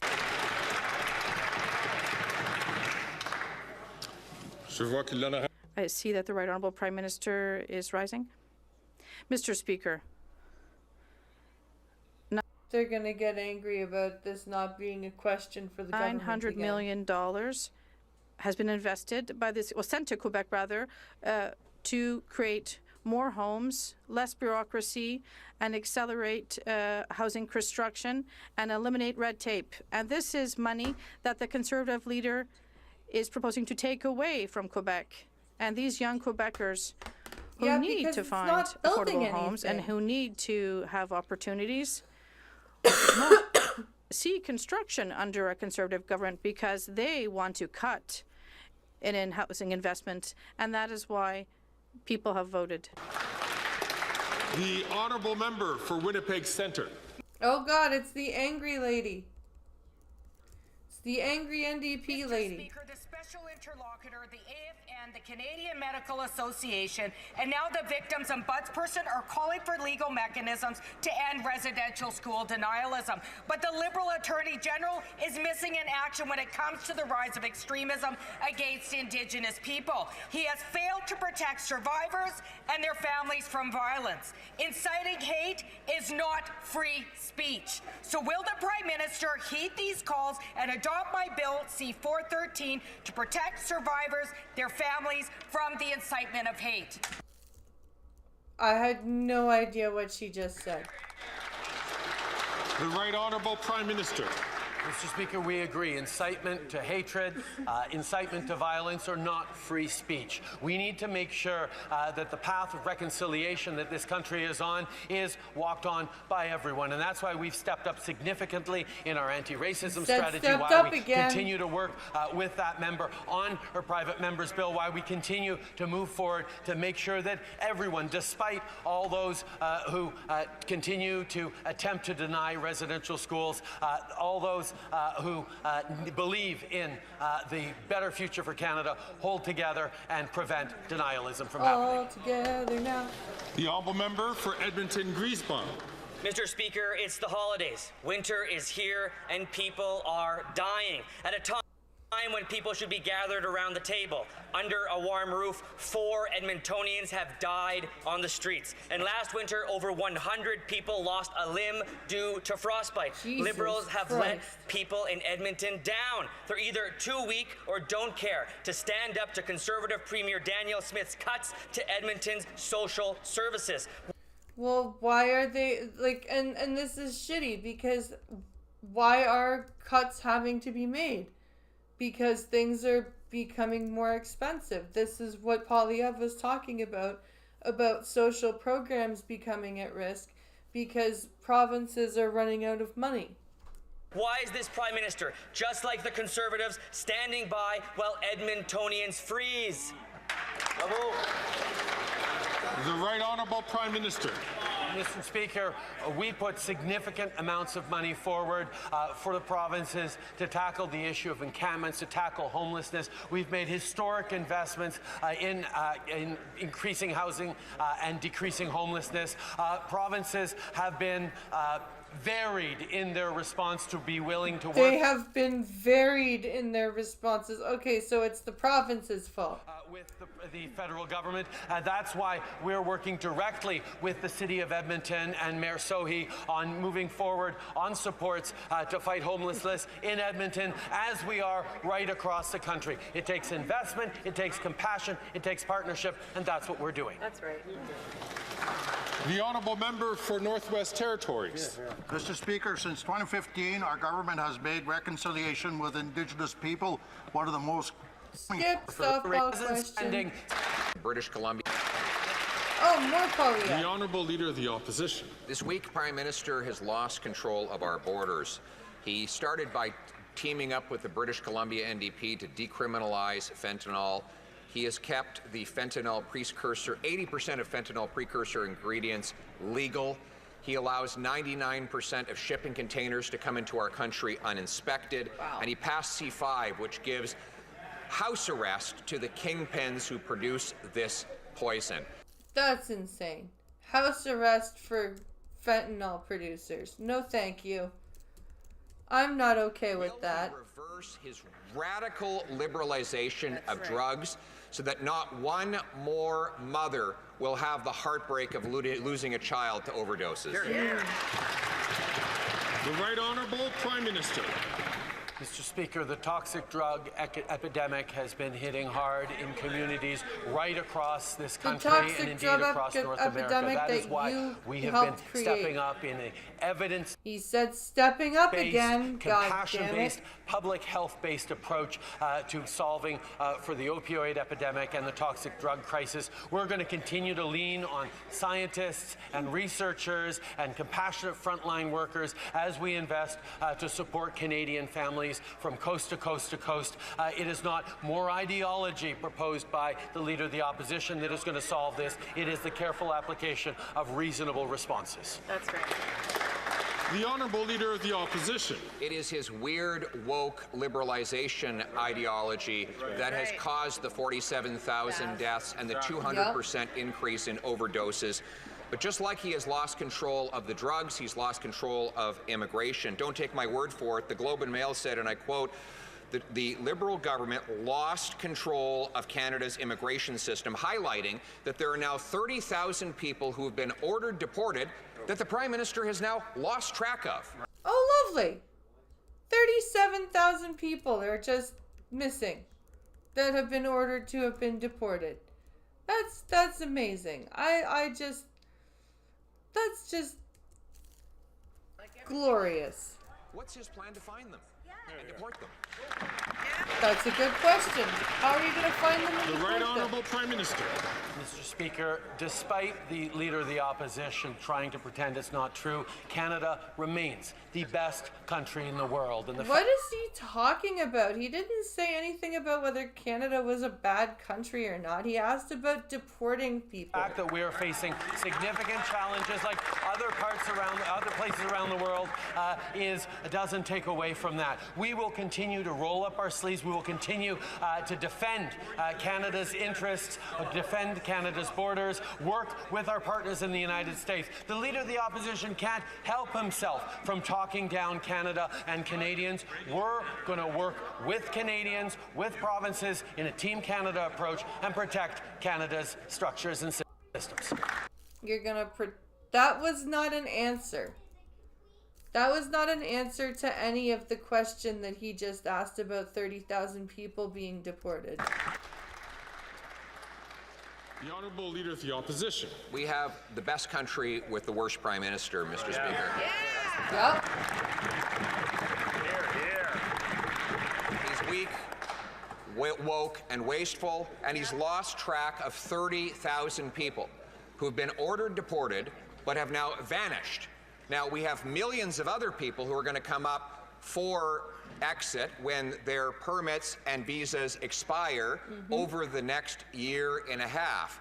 And the Prime Minister won't tell us what's the plan to get the people out of the country who are not supposed to be here.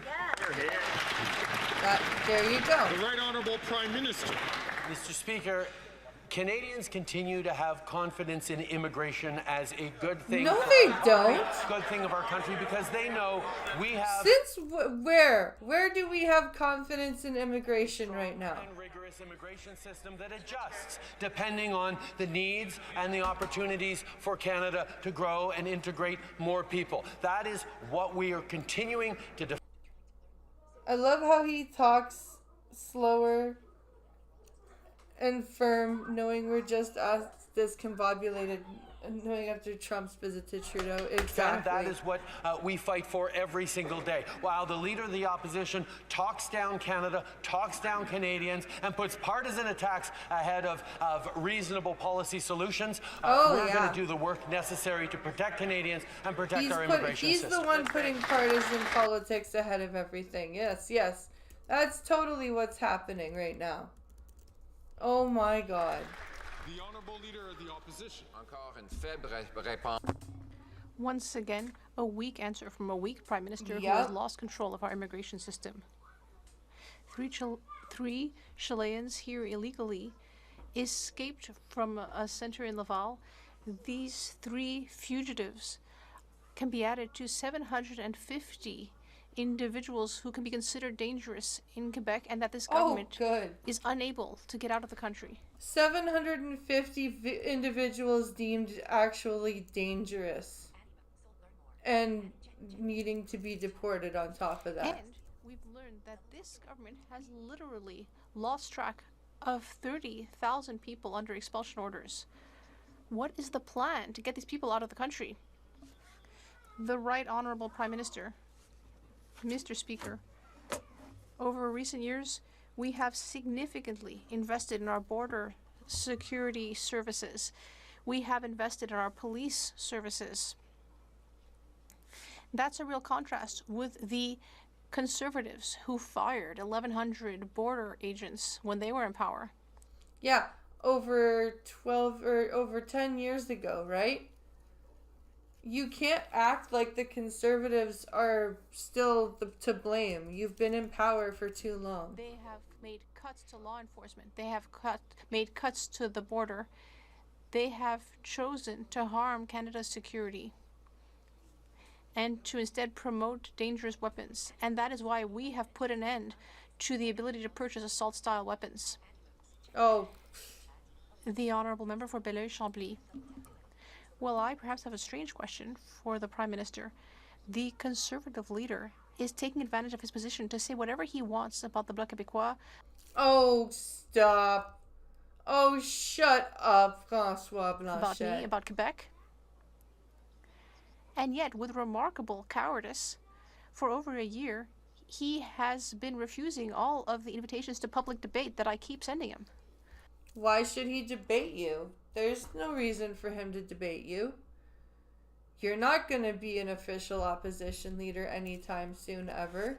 And today he has gone even farther. Is the Prime Minister not concerned about the fact that the Conservatives keep passionately pushing the Bloc Québécois to be even more sovereigntist than it is now? I see that the Right Honourable Prime Minister is rising. Yes, Mr. Speaker, I know very well that the Bloc Québécois, like other parliamentarians in this House, doesn't take anything the Conservative leader doesn't take anything he says very seriously. And in fact, very few Quebecers take anything that the Conservative leader says very seriously, because he is against women's rights. What? Where does that come in? What? He's against women's rights. Where? Where is Polyev against women's rights? He wants to re-legalize assault-style weapons. He wants to re-legalize assault-style weapons. He wants to eliminate the dental program that has already helped hundreds of thousands of Quebecers. We will be there to invest. We will work with our colleagues from the Bloc Québécois and the NDP lies to help people. I thought it was unparliamentary. I thought it was unparliamentary to just straight up lie like that. But the Conservatives just want to start fights. The Honourable Member for Belleuil-Chambly. Well, Mr. Speaker, something that is happening now is that a parliamentary committee of the House of Commons is attacking Quebec. Oh, Muffin. The Conservatives seem to have it seems to have trouble coming up with any new questions. Same thing for the answers. It's like a broken record. We're not facing the challenges that we should be dealing with in this parliament. Is it not time to wish each other a happy holidays and say that when we see each other again, it will be because there's an election? That would... I'm sorry. Didn't you vote confidence? The Right Honourable Prime Minister. Alors, s'il vous plaît. Gustav! Le très honorable Premier ministre. Monsieur le Président. Mr. Speaker, I'm always very happy Liars to wish will anyone lie. Yep. Happy Christmas. But we still have work to do, Mr. Speaker. We have a fall economic statement to present. Yeah, it should have been presented like 2 months ago.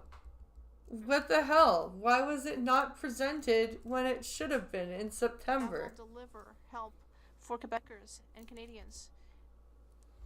We will invest in our future at a time when we are facing challenges with the Americans. Oh, yes. Facing challenges with the We have work Americans. to do in the spring, in the next parliamentary session, to add people to the lists of those eligible for dental care. We will be there to offer free medication and free insulin for those who need it. We will be doing the work that we need to do. Wait, when he says in the spring, does that mean he's going to prorogue Parliament for January and February? The Honourable Leader of the Opposition. Yes, it's time for debate. It's time for an election, Mr. Speaker.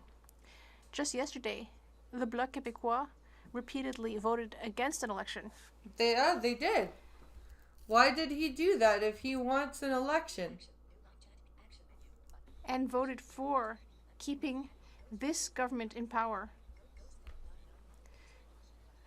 the leader of the Bloc Québécois will have to face the fact that the Conservatives want to cut the GST on new housing, but the Liberals want to do the opposite.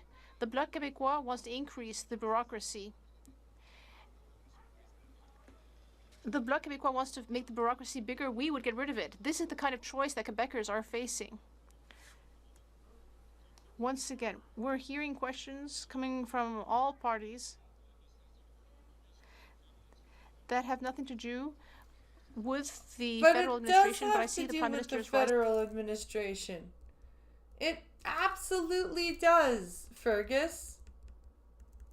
This has to do with how the government is going to work and who's voting for what. And, like, this absolutely has to do with government administration. Mr. Speaker, yesterday we voted for all sorts of things. For example, the Holocaust Commemoration Program, the Canada Housing Benefit, and all sorts of other things. But the Conservatives voted against that. We voted for emergency funding for veterans. We voted for the National Child Protection Strategy to protect them from online harms, but the Conservatives voted against that. Yes, I recognize that parliamentarians from other parties voted in favor of all those good things, but the Conservatives are constantly voting against what is actually going to help Canadians.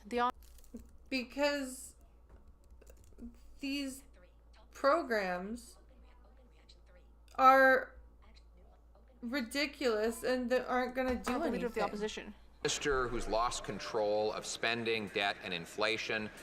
Workers are now forced to fight to make up lost wages. That's why last year, Canada had more strikes than any year since 1981. That is since the last Trudeau was breaking the country and its economy. Now, Mr. Speaker, the last Trudeau was breaking the country. They can't get their donations to charities, small businesses can't get their payments, and the economy is losing millions. Will he sit down the two sides, get a deal, and put an end to this dreadful strike? Yeah. Finally, someone talks about the Canada Post strike. The Right Honourable Prime Minister. Unlike the Conservative Party, whose attacks on unions are well documented from 575 and 377, their anti-union bills that the Leader of the Opposition voted for, from continually choosing to use back-to-work legislation, as they did time and time again, we believe that the best deals happen at the bargaining table, which is why the Minister has got the two sides of Canada Post together to try and find a solution that will work. Mr. Speaker, we know small businesses are hurting. Canadians in rural and remote areas are hurting. We will continue to look to help them, and we get this resolved the right way. Yes, of course. Get this resolved the right way. What is the right way? That was what Polyev was asking. What is your plan? Il est faible. Il a perdu le... He's weak. He has lost control of spending. He has lost control of the debt and of inflation, which means that workers need to fight for a pay rise. And last year, we saw the highest number of strikes since 1981, which was when his father broke the economy. And now there's a strike at Canada Post, which is hurting our economy, small businesses, nonprofits. When will the Prime Minister get both sides of the table to put an end to the strike? The Right Honourable Prime Minister. Mr. Speaker, the Conservative Party's hostility to workers, towards unions, is well documented. Didn't you just say that? I don't need to say anything more about it. But what we will do is ensure that the best possible agreements are brought to the negotiation table, and that's why we encourage all parties to continue to negotiate, because we know everyone is struggling. Non-profits are struggling. Canadians in remote and rural areas are struggling. They depend on Canada Post, and that is why we need solutions, and we are working on that. The Honourable Member for Saint-Laurent. Mr. Speaker, last week was the 35th anniversary of the École Polytechnique massacre. Oh, Lord. Quebecers and Canadians from throughout the country mourned the 14 women who were murdered due to a sadistic act of gender-based violence. Over the last few years, there have also been horrendous tragedies due to mass shootings in places like Port-au-Prince and Quebec City. Can the Prime Minister tell us about the government's measures to protect Canadian Skip softball question. And how is people stand for more weapons? Well, let's see what the police have to say about that after a 116% increase in gun crime under this Prime Minister. And a repeat violent offender out on early parole allegedly murdered a 34-year-old woman in Toronto on Sunday. The Toronto police had this question, and I quote, for the Prime Minister, how is this person, with their history, allowed to access a firearm and be alone with a partner when they were supposedly living in a supervised community setting? That's from the police. That is the police asking that question. What answers are you providing to the victim's family or our communities who continue to see the heartbreaking results of your weak policies on crime? End quote. Wow. That's from the Toronto police. The Right Honourable Prime Minister. Speaker, despite Conservative opposition, we continue to move forward. Dude, that's not Conservative opposition. That is a direct quotation from the police. Asking you a question. And yellow flag laws to make sure that people who are charged with domestic violence don't have access to firearms. Conservatives stood against that and fought against that every step of the way. Just like they're working hard to make legal again assault-style weapons that we rendered illegal in this country 4 years ago. They want to unfreeze the handgun bans. And last time they were involved... Yeah, because we've got people that hunt and need to use those guns, and we've got a president that wants to annex the country. They cut 1,100 workers from CBSA to help, who were there to prevent illegal guns flowing in from the United States. The Honourable Leader of the Opposition. He has not banned a single gun. He's spent over $60 million to fail to take a single gun off the road. He's had to give it an amnesty to reverse all of the announced gun bans that he did, standing in front of a car. Oh, there is a knock upon my chamber door. Hold on a second. Yeah.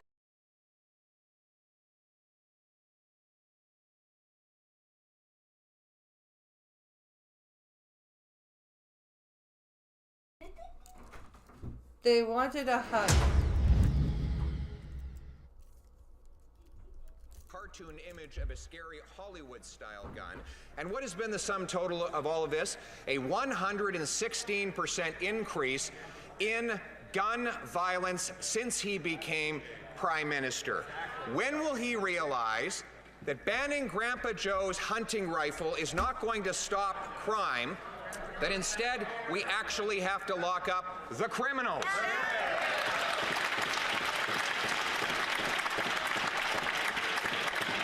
The Right Honourable Prime Minister. Speaker, instead of trying to scare Grandpa Joe, he should be honest with Grandpa Joe. Instead of trying to scare Grandpa Joe, he Instead should of trying be to trying scare to Grandpa Joe, he should be honest with Grandpa Joe.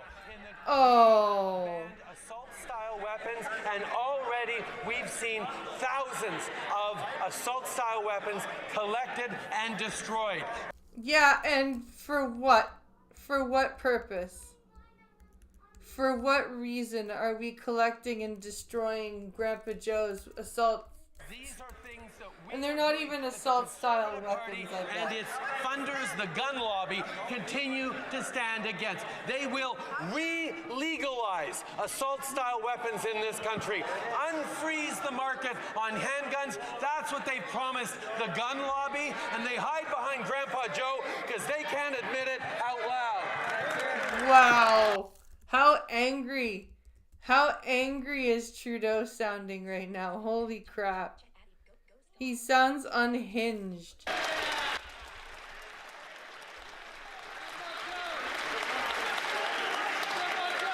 Order. The Honourable Leader of the Opposition. Mr. Speaker, he admitted he doesn't even know what an assault rifle is, let alone able to ban one. He spent $60 million, and his government admits they didn't take a single firearm off the road. Yep. There's been a 116% increase in gun violence under his leadership. He keeps saying taking a firearm off the road like it's a car. 99% of the shipping containers that come in are not inspected at all, even though the previous Conservative government increased the number of frontline border officers. Why is it that the Prime Minister is so busy trying to protect turkeys from hunters that he doesn't protect Canadians from criminals?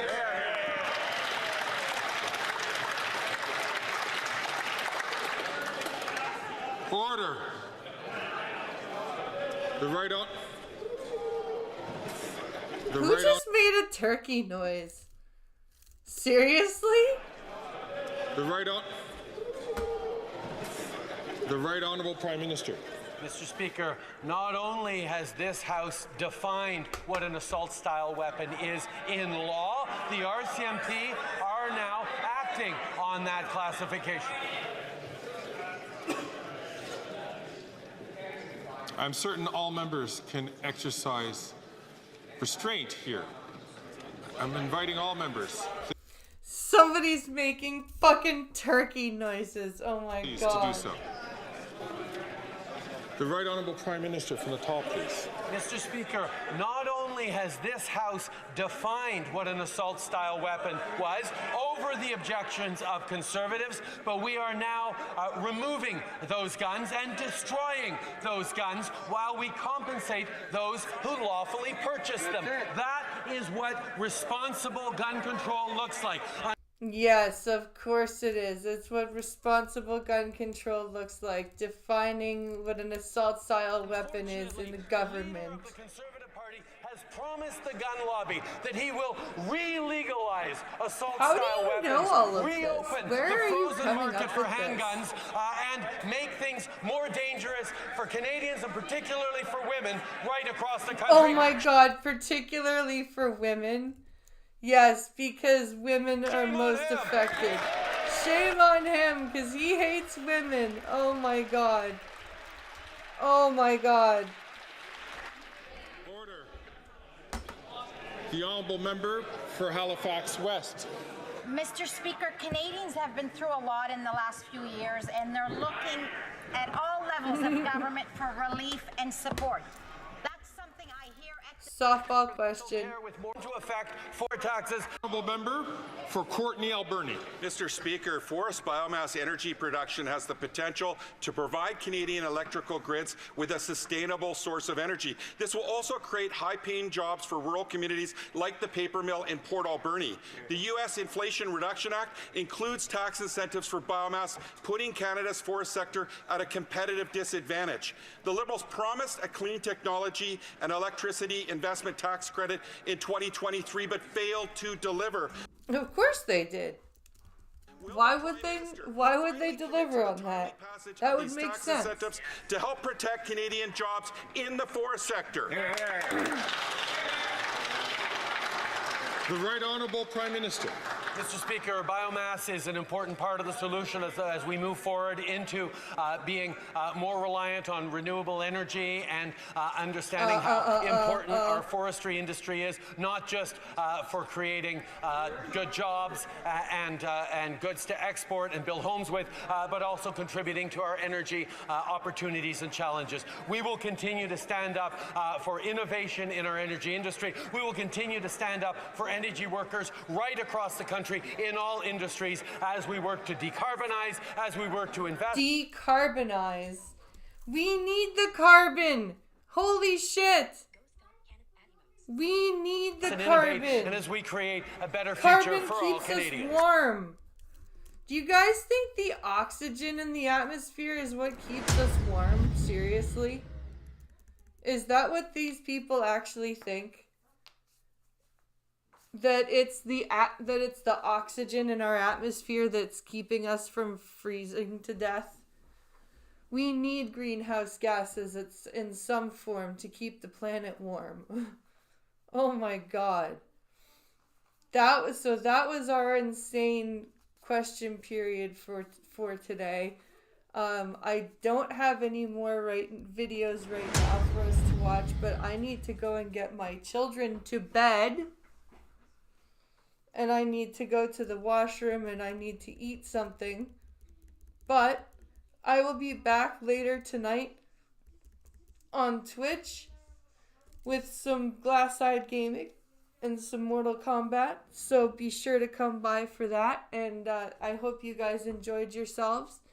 Thank you for watching. I hope you catch up on the replay, and I will see you guys next time. Bye, everyone.